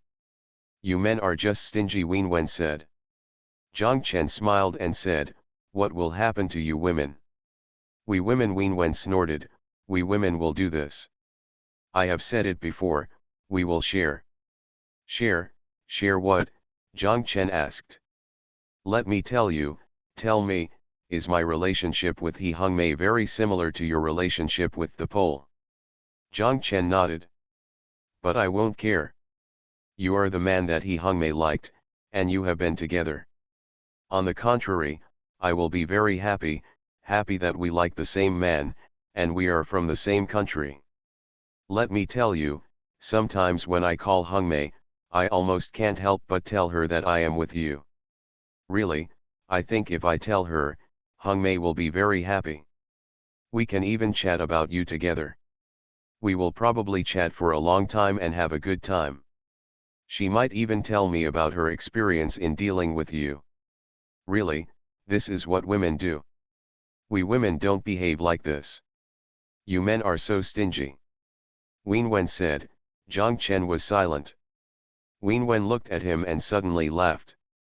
Zhang Chen was puzzled by her laughter and asked, "Have you had any strange ideas?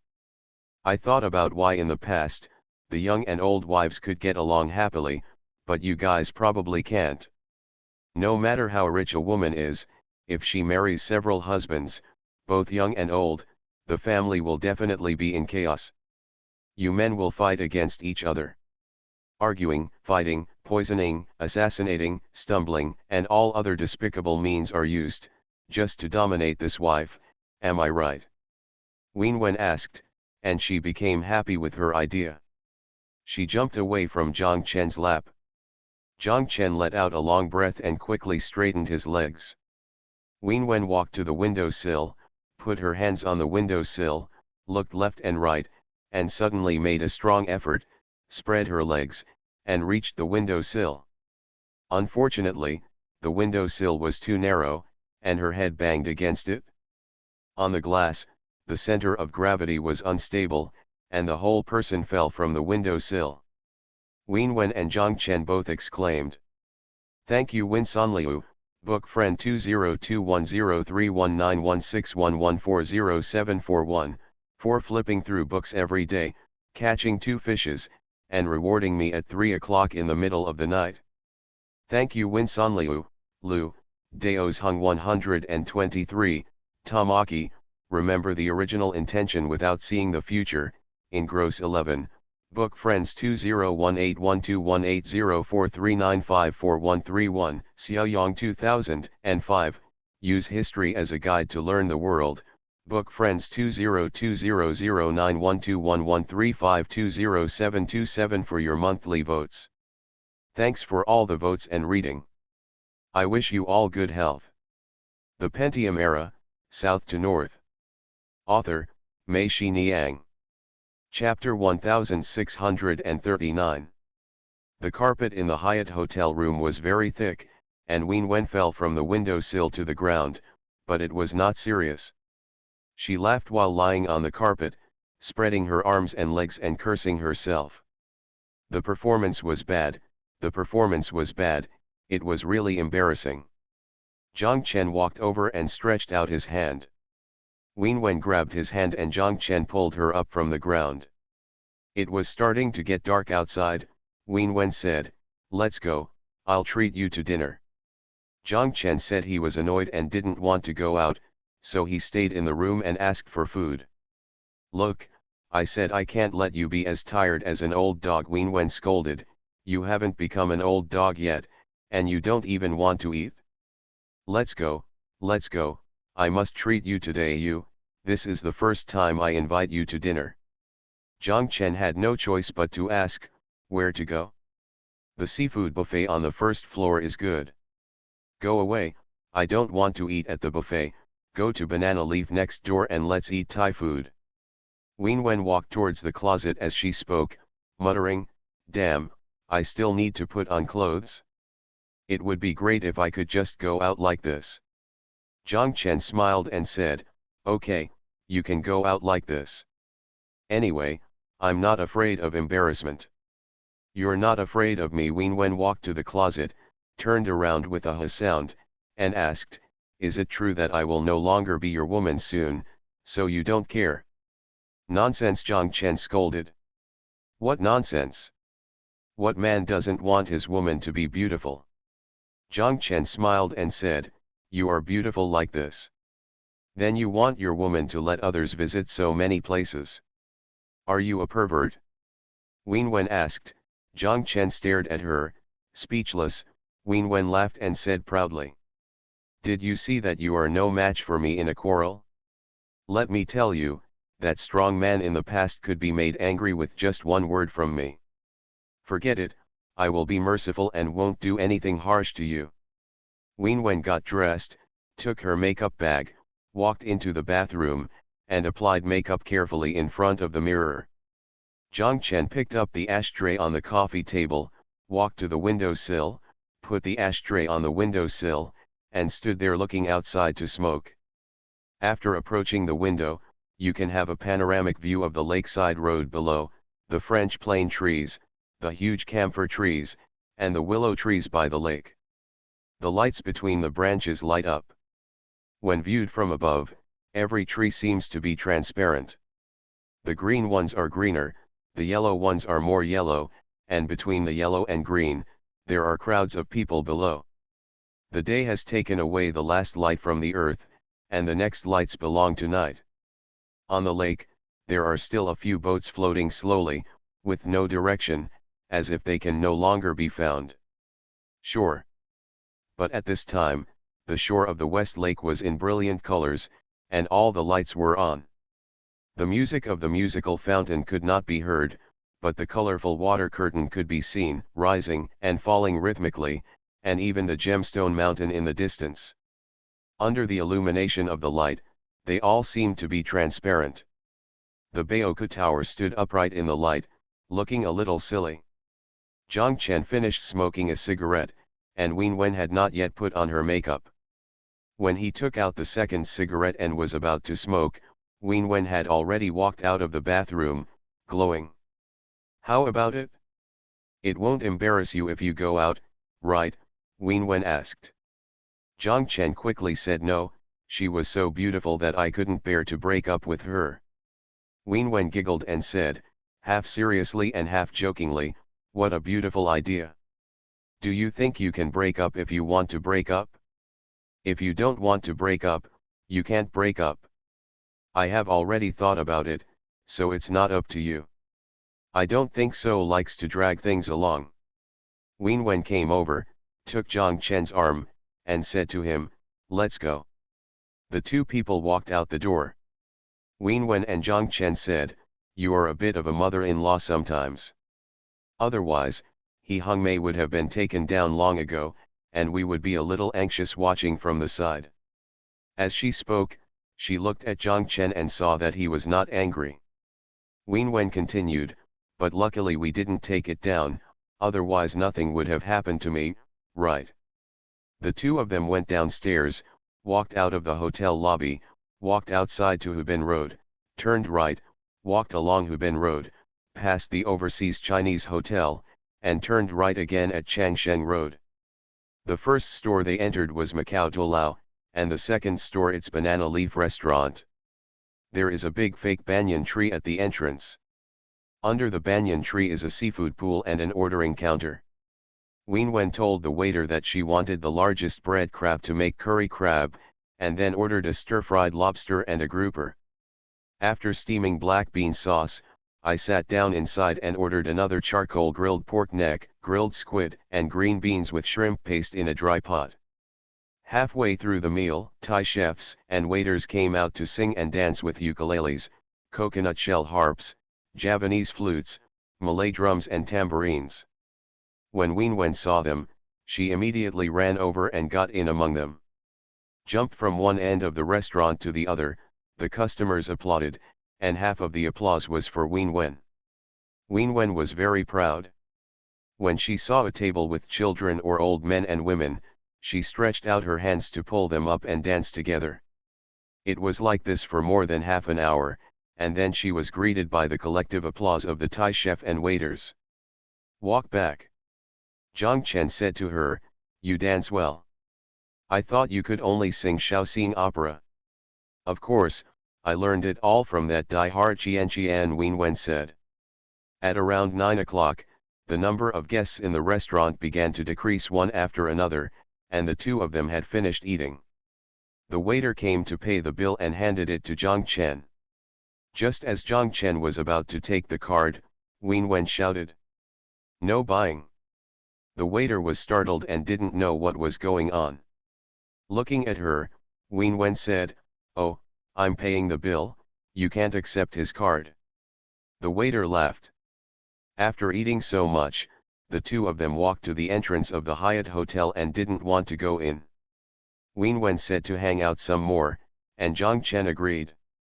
The two of them continued walking forward until they reached a park. Zhang Chen saw that even though it was night, there were still people carrying picture folders on their backs, or holding picture clips on their chests and turning them sideways to use as drawing boards.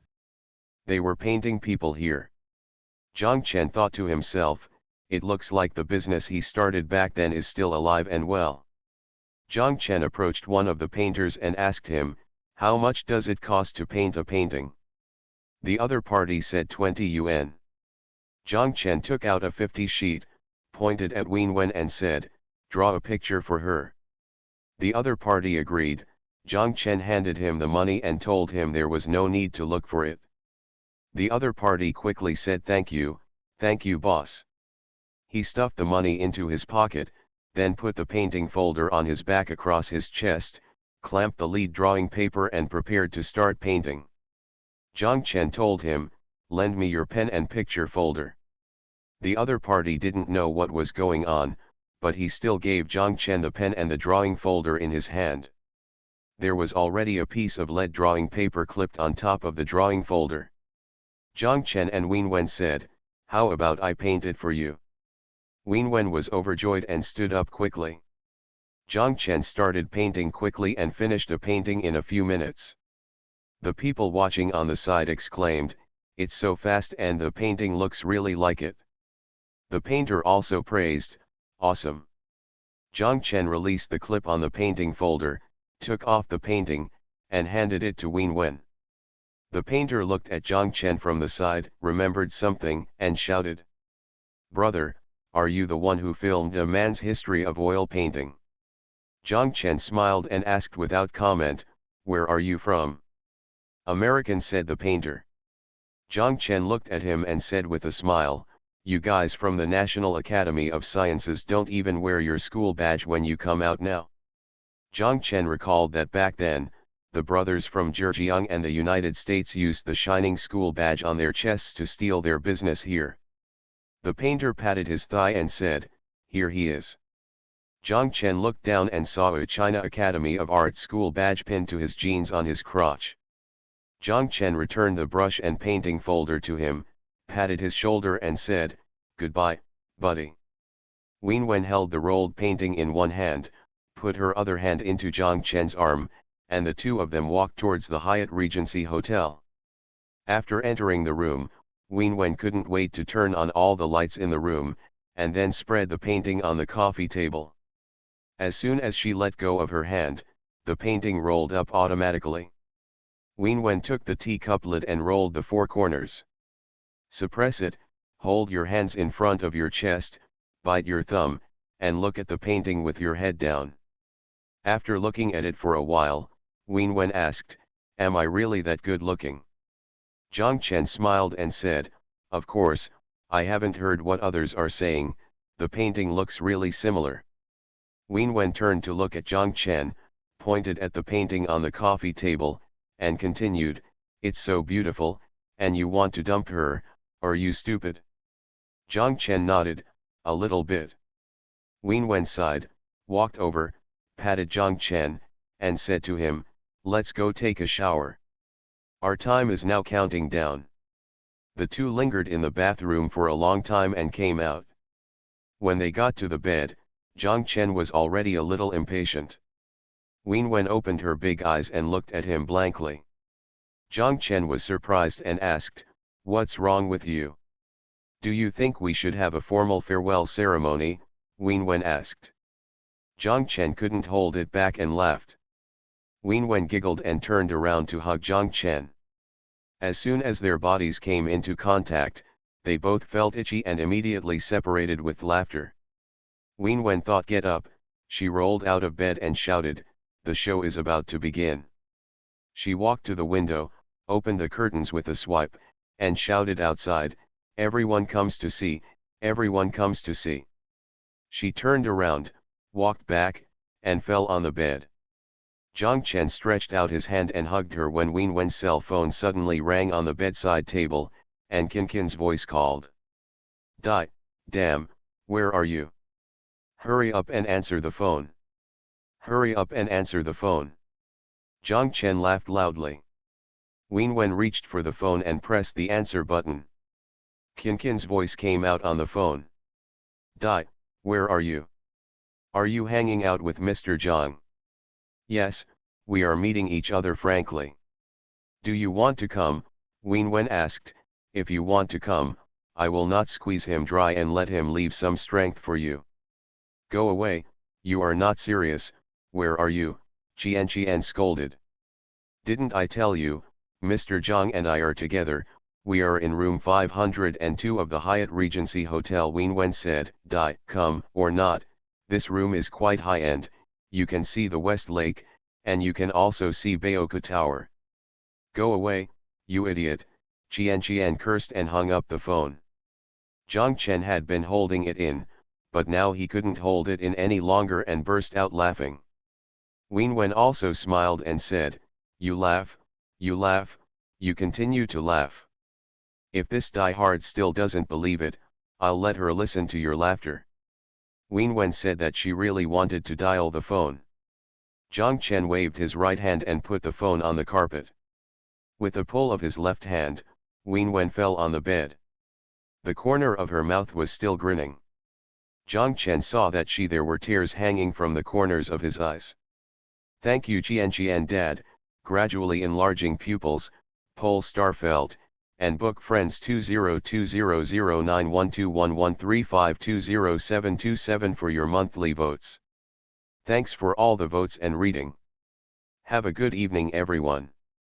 You are listening to Novels at Bless Up channel. Wish you happiness and luck.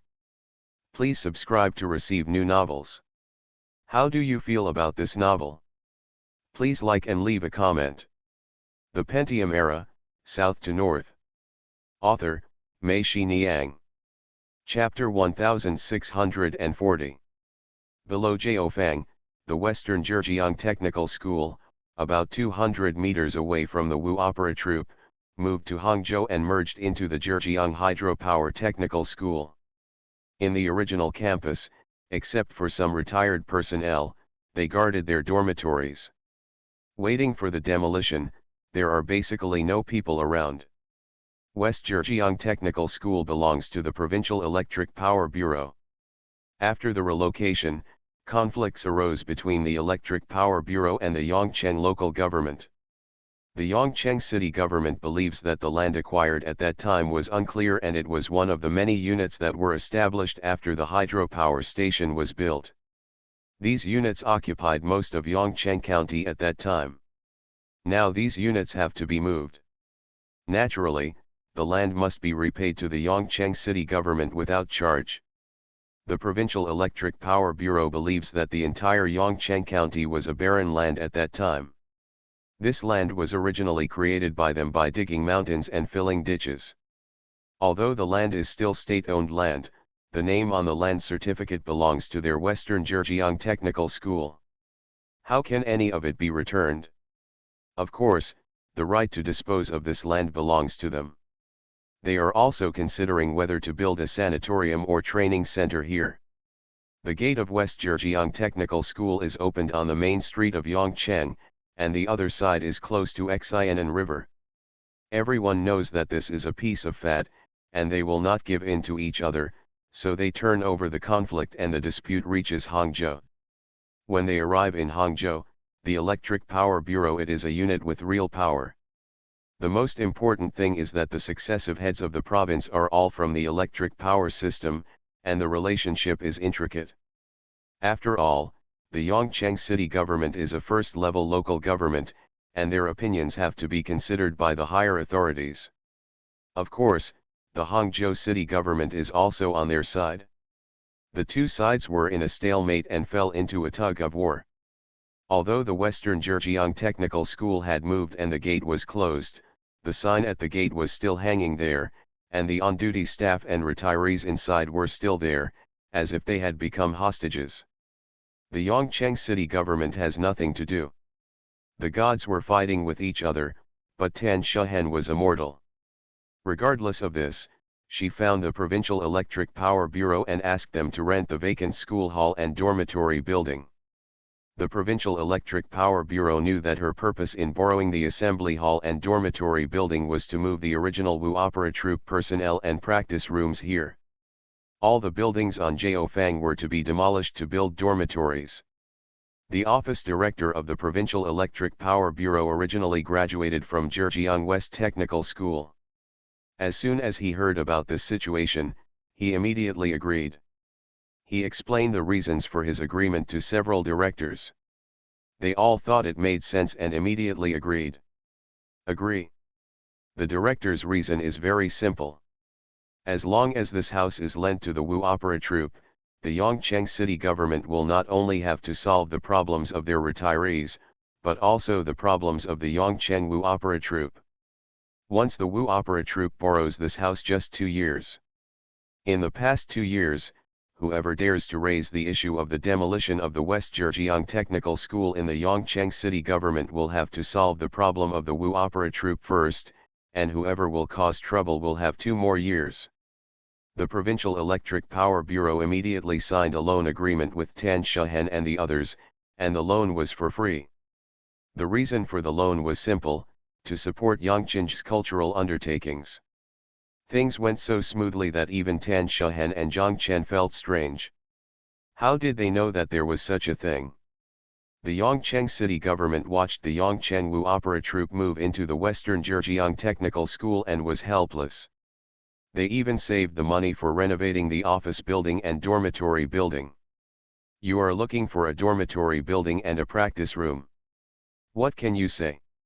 What, besides, compared with the land of Western Zhejiang Technical School, everyone is more anxious to see the landmark building of the theater rising from the ground. You can live here for 2 years, but you can't move the land anyway, so the Yongcheng city government and the Provincial Electric Power Bureau ceased operations. There was only a wall between the Yongcheng Wu Opera Troupe and the dormitory area of the Xiananjiang hydropower plant. Tan Shehen then went to find the director and secretary of the hydropower plant. Both parties were old acquaintances. After knowing that the Wu Opera Troupe was restructured, Tan Shehen and Zhang Chen became the actual members of the Wu Opera Troupe. The boss, the factory director and secretary laughed, "Then we will really be neighbors and brother units from now on." Tan Shehen said, "Yes, but you also know that the restructuring of the theater troupe is extremely difficult. This theater troupe is like a bottomless pit. When can this hole be filled? To be honest, Mr. Zhang and I have no idea, so we have come to ask for your help." The secretary said, "If there is anything we can do to help, just tell me, Mr. Tan. If you need sponsorship, we can arrange it every year. If we don't sponsor you, units like Yongcheng will still keep an eye on us every year for any large-scale activities." You with Mr. Zhang here, there is no problem, we have the budget.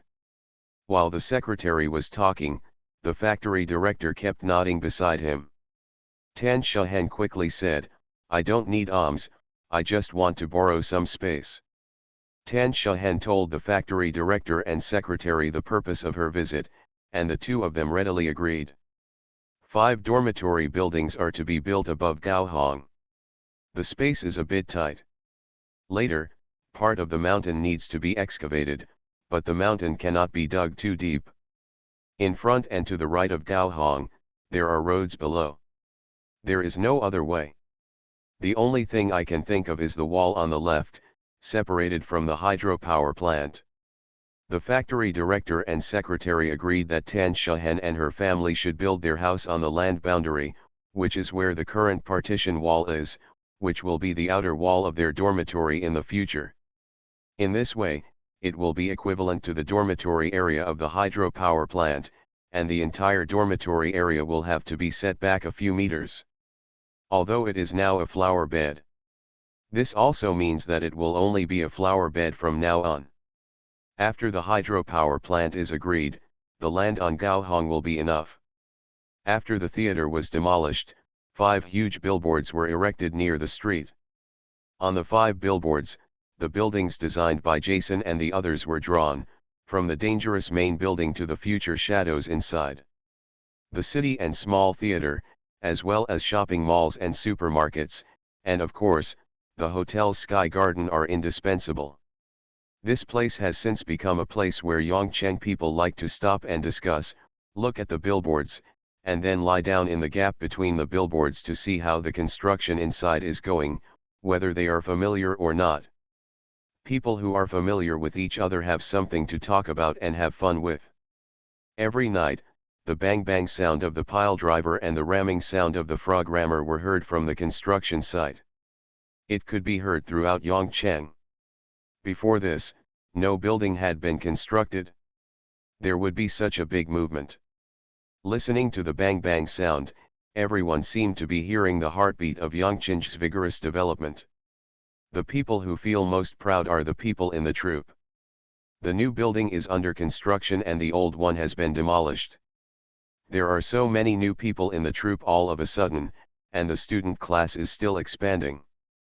This makes everyone feel that this troupe is I have truly embarked on a sunny road, and the hope of thriving and growing cannot be concealed even if I want to. The good thing is not only this, but also the little tiger. As long as the little tiger reaches the mainland now, he will definitely go to Yongcheng. Everyone can see that as long as he arrives in Yongcheng, Xiangnan seems to have a smiling face growing behind him. Tails, he followed Xiangnan, everyone he saw was smiling.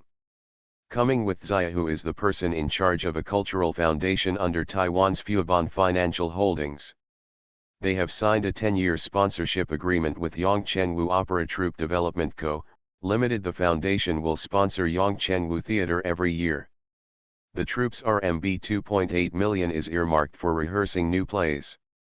Xiaohu and Feng Logui said, "We are the same in Taiwan. We fund the Cloudgate Dance Theater and the Symphony Orchestra. We also fund many film shootings. In mainland China, this is not the first project we have funded.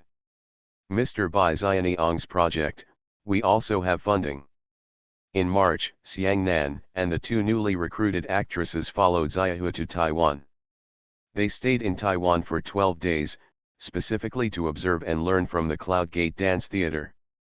After returning to Hangzhou, Tan Shahan picked them up at the airport.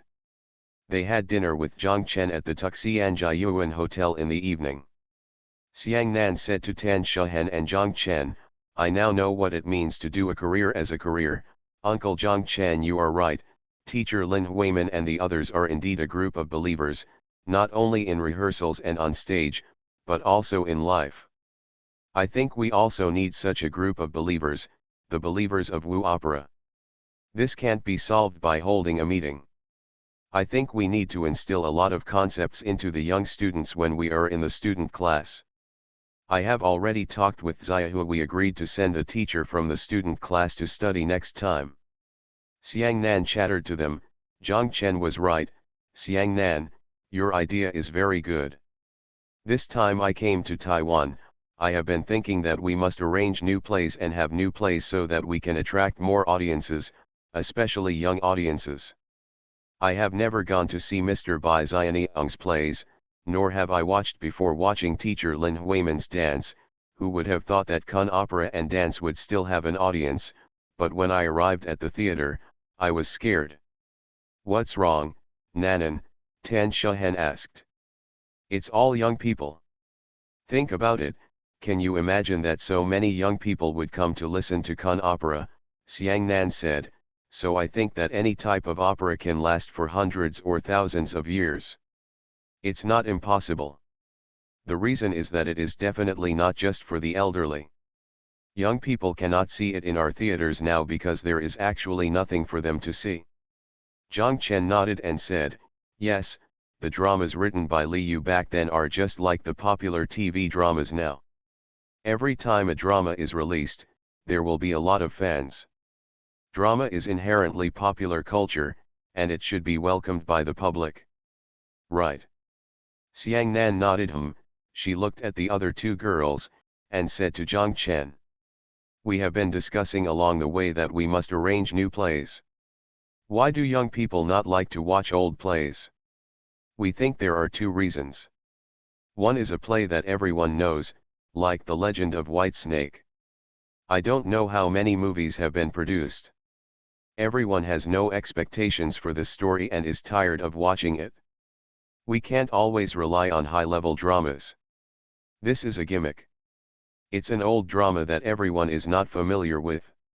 Young people are too unfamiliar with the environment and historical background of that era. Of course, they can't get into the drama. How can you move them? So we thought, we must arrange a drama that is both form and content a very novel play.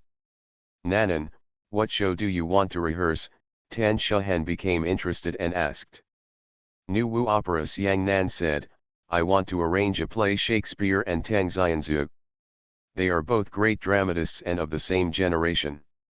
They both died in 1616. I want to put the experiences of the two of them, as well as their writings of Romeo and Juliet and The Purple Hairpin, into one play. Zhang Chen smiled and said, Xiang Nan, you have a good idea.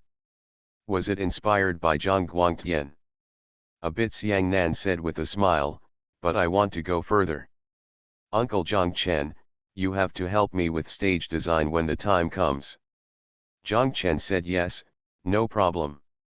Zhang Chen looked at Tan Shahen and said with a smile, how about it, Tan Shahen, Xiangnan came from the film school after all. If it were you, you wouldn't have such unique ideas. Let's wait and see. Don't kill her first, Tan Shahen said.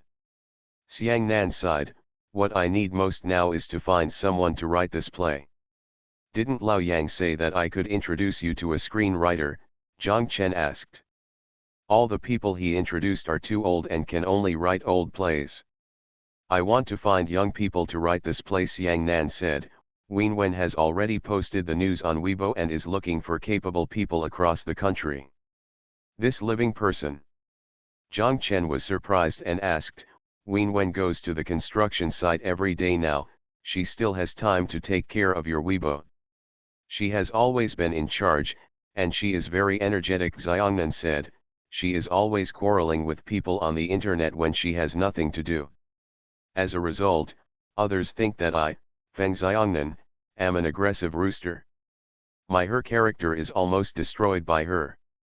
Xiang Nan sighed again as he spoke, and both Zhang Chen and Tan Shahen laughed. Thank you to the blind man for his clairvoyance, 2 fishes, and the reward at 3 o'clock in the middle of the night. Thank you Tai Zhongshang 1.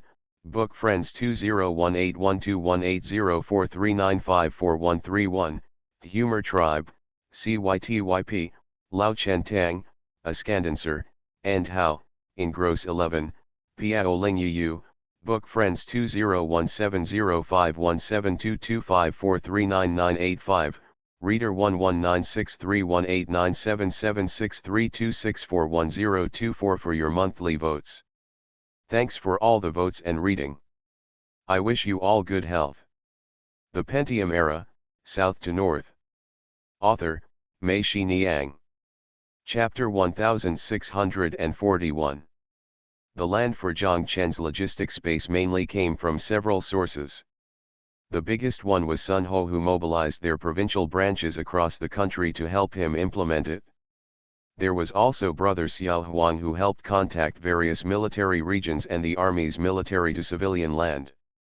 Due to historical reasons, almost every provincial capital city has a large area of military land. These lands were relatively remote at the time, but in recent years, with the development of the city, they have become close to each other. Much of the land surrounding the city has simply been turned into land in the city center. In recent years, with the disarmament, merger, reorganization, and relocation of the troops, a large part of this land has been idle, and the military-to-civilian changes have been successively carried out. The biggest feature of these lands is that they are very large, which is perfect for Zhang Chen and his logistics base. Another source was the land that Tan Shahen and her branch found for him. The last one was the head of the local government, with whom Zhang Chen had given lectures and had a good relationship with them. Of course, they would also strongly welcome Zhang Chen as an investor. In just over 2 months, Zhang Chen successively won more than a dozen projects in Hefei, Nanchang, Changsha, Zhengzhou, Suzhou, Ningbo, Xiamen, Shenzhen, Guangzhou, and Qingdao. Zhang Chen plans to develop and construct half of it first, and the other half. He will wait until the end of this year, when the first batch of logistics bases are put into use, and then develop it, so that his personnel can be arranged. Wenwen and Qian came, bringing with them 5 or 6 managers from their original factory. Zhang Chen also transferred a few people from the dynamic zone in Hagen, and he sent these people to various places. Huo handed over the base construction in Beijing to Wenwen and went to Chengdu by himself. Xiao Jin was still watching in Tianjin. If anything happened, Huo asked Wenwen to go over and help him, although Xiaojin was older than Wenwen.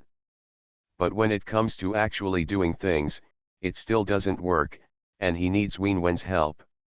The society he lives in is completely different from the society he needs to get in touch with to do serious things. However, Wenwen felt that it was quite good to have such a hero to support her after Hercules, and Xiao Jin was also convinced by her management. After Su Qiaxin and Ji Ling came back, a week later, Su Qiaxin went to the United States again. Zhang Chen and their American branch were not opened in Los Angeles, but in Seattle, which is also a port city on the west coast of the United States. Transportation to various parts of the United States is also very convenient. After the establishment of the US branch, everything went as Su Qiaxin and Xiaoli expected. Their business on Amazon grew rapidly and there was no end in sight. At this time, Zhang Chen faced an urgent problem, that is, archiving what to do with the factory in Chenqiao. Although the Gongchen Bridge area has been delayed and has not been demolished, it is definitely going to be demolished. Although Zhang Chen and the others have more and more outsourcing factories down there, the clothing sold on Dobayo.com and Amazon cannot be sold by them. I still want to produce it in my own factory, so that the quantity of each style can be controlled, and the progress can be easily adjusted according to actual needs. No matter what, other people's factories are not as convenient as one's own. Moreover, Qian has experience in doing Baobao.com, so she knows how to arrange production and control inventory. In this way, Gongchen Qiao's factory became indispensable, but it was also the most vulnerable link in Zhang Chen's entire company. When the Xiaosha factory was to be demolished, Zhang Chen was disheartened. At that time, he deliberately shrunk the clothing sector and even thought about giving up on it. Moving the factory to Gongchen Qiao had always felt like a transition in his heart. But now it seems that this area is not only not a transition, but also needs to continue to expand production capacity. This is embarrassing. Damn it, looking back, do you still have to find a place to build a factory? Xiaoli, Qian, and Su Qiaxin all strongly wanted to build it. They said that clothing is still our largest online sales area, and it will always be in the future. No matter how society develops, people will never need clothes, and we will definitely need this area. Stick to it? Of course, what they said makes sense. Just from Debo.com, their annual sales have now exceeded Zhang Chen and others' total sales when they originally developed and established a franchise network. And Amazon's clothing sales, they expected to exceed 500 million this year, which is more than Debo.com. Zhang Chen himself knew that there was an urgent need to build another garment factory, but where to build it gave him a headache. When Tan Shehen came, Zhang Chen told her his troubles. Tan Shehen looked at him and laughed non-stop, and Zhang Chen cursed. "Why are you laughing?" "I'm laughing. Are there really such stupid people in this world, riding a donkey to look for a donkey?" Tan Shehen said. Zhang Chen didn't understand. Looking at Tan Shehen said, "Don't you know that factories and workshops can be built in your logistic space?" Zhang Chen was surprised and asked, "Really?" "Of course it's true. Although your land is rented, it is classified as comprehensive land. That is the old-fashioned classification method. Now comprehensive land is divided into industrial land and commercial comprehensive land. Your land is definitely not commercial. Comprehensive land is used to build workshops there, and no additional approval is required. By the way, are there not enough workshops in your logistics space in Shanghai?" As Tan Shehen said, Zhang Chen suddenly realized, yes, even though many of their logistics spaces in Shanghai are only doing packaging business, that one is also a production workshop. How could he have forgotten this? Zhang Chen said, "Okay, great, Tan Shehen, then I will build my own clothing factory in the logistics space." Tan Shehen thought for a moment and said to Zhang Chen, "Don't be anxious. Wait for 2 more days. I will ask you again in these 2 days." "Why, you've been talking nonsense before, and you don't have any confidence in your own mind?" Zhang Chen asked. Will you die if you wait 2 days?" Tan Shehen scolded. "Let me see if there is any better choice. Your warehouse only has more than 500 acres of land, which is already the smallest in your logistics space. Just one, if the factory goes in again, it will be even smaller. That's not all. You real estate developers in Hangzhou are more ferocious than those in other cities. Even a piece of land as big as your butt has been bought by you." Zhang Chen cursed angrily. "It doesn't exist," Tan Shehen said. "You don't need to criticize me." 2 days later, Tan Shehen and Lao Tan came together, holding a roll of drawings in their hands, spread out on the conference table. It was the general plan of their city in the sky. Tan Shehen and Zhang Chen said, "I'll spare your Jubeo logistic space. I'll help you find a new place and build the factory here." "Inside the city in the sky?" Zhang Chen asked. Tan Shehen and Lao Tan both laughed. Tan Shehen said, "Yes, you can move to the city in the sky and line up all your sewing machines along the street." Zhang Chen knew that Tan Shehen was ridiculing him. Zhang Chen looked at her, pointed at General Pingtu and said, "If not, why did you bring this?" Tan Shehen said, "Give me the pen." Zhang Chen walked to his desk, took out a marker pen from the pen holder, and walked back to hand it to her. Tan Shehen drew a 4-dimensional circle on the side of the general plan of city in the sky and on the side of the road into the city. "Square cubes," Tan Shehen and Zhang Chen said. "This is it. I've negotiated for you. How about building a park for you with 300 acres? There is something wrong with you. All the industrial development zones in Hangzhou are being driven out. I think even Xiaosha is being eroded. If I go to build an industrial park here again," Zhang Chen asked, "who will give me the approval? Didn't I tell you? I've already negotiated it for you. This is from Yuhang District." "Of course, it was agreed with Yuhang District," Tan Shehen said with a smile. "What are you thinking? As long as it's a park, it's okay. Does it have to be an industrial development zone?" No, what else could it be? Zhang Chen asked. Idiot, you don't know that there is a word called Mingmo? Don't you know that the local government has industry guidance? Do you know what industries are encouraged by the Hangzhou city government? Tan Shahan asked in rapid succession, and Zhang Chen kept shaking his head. High-tech industries, biopharmaceuticals and e-commerce, all related to these three industries, are encouraged and strongly supported by the Hangzhou city government. As she spoke, Tan Shahan tapped the square on the map with her pen and said to Zhang Chen, "What is going to be built here is an e-commerce park, do you understand?" Zhang Chen seemed to understand a little bit, and he said, "That's just selling dog meat on a sheep's head." "Yes, hang a sheep's head and sell part of the mutton, or you can sell part of your own dog meat," Tan Shahan said.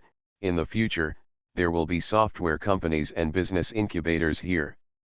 Don't you also have an e-commerce department?" "Yes, that's right. There are e-commerce companies like yours, but there are no clothing factories, do you understand?" "Then why do I want this land?" Zhang Chen asked, confused. Tan Shahan turned to look at Lao Tan, and both of them laughed.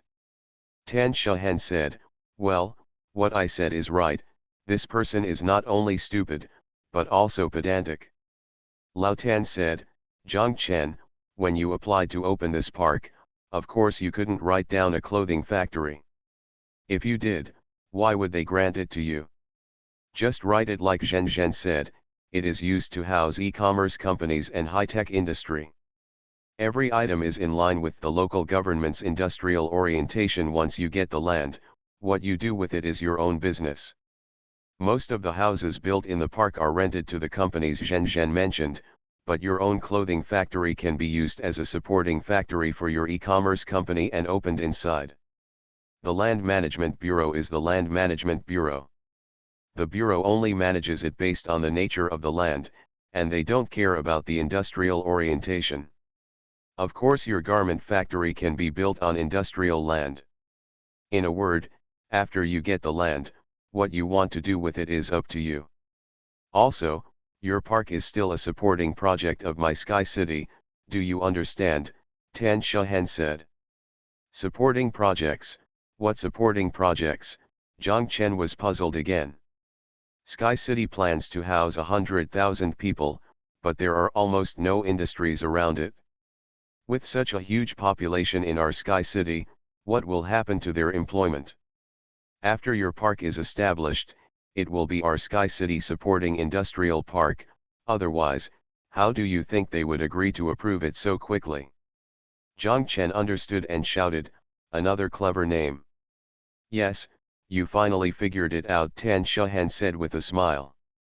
"Thank you Hu Hu and Shen Shan Qing Bamboo for your monthly votes.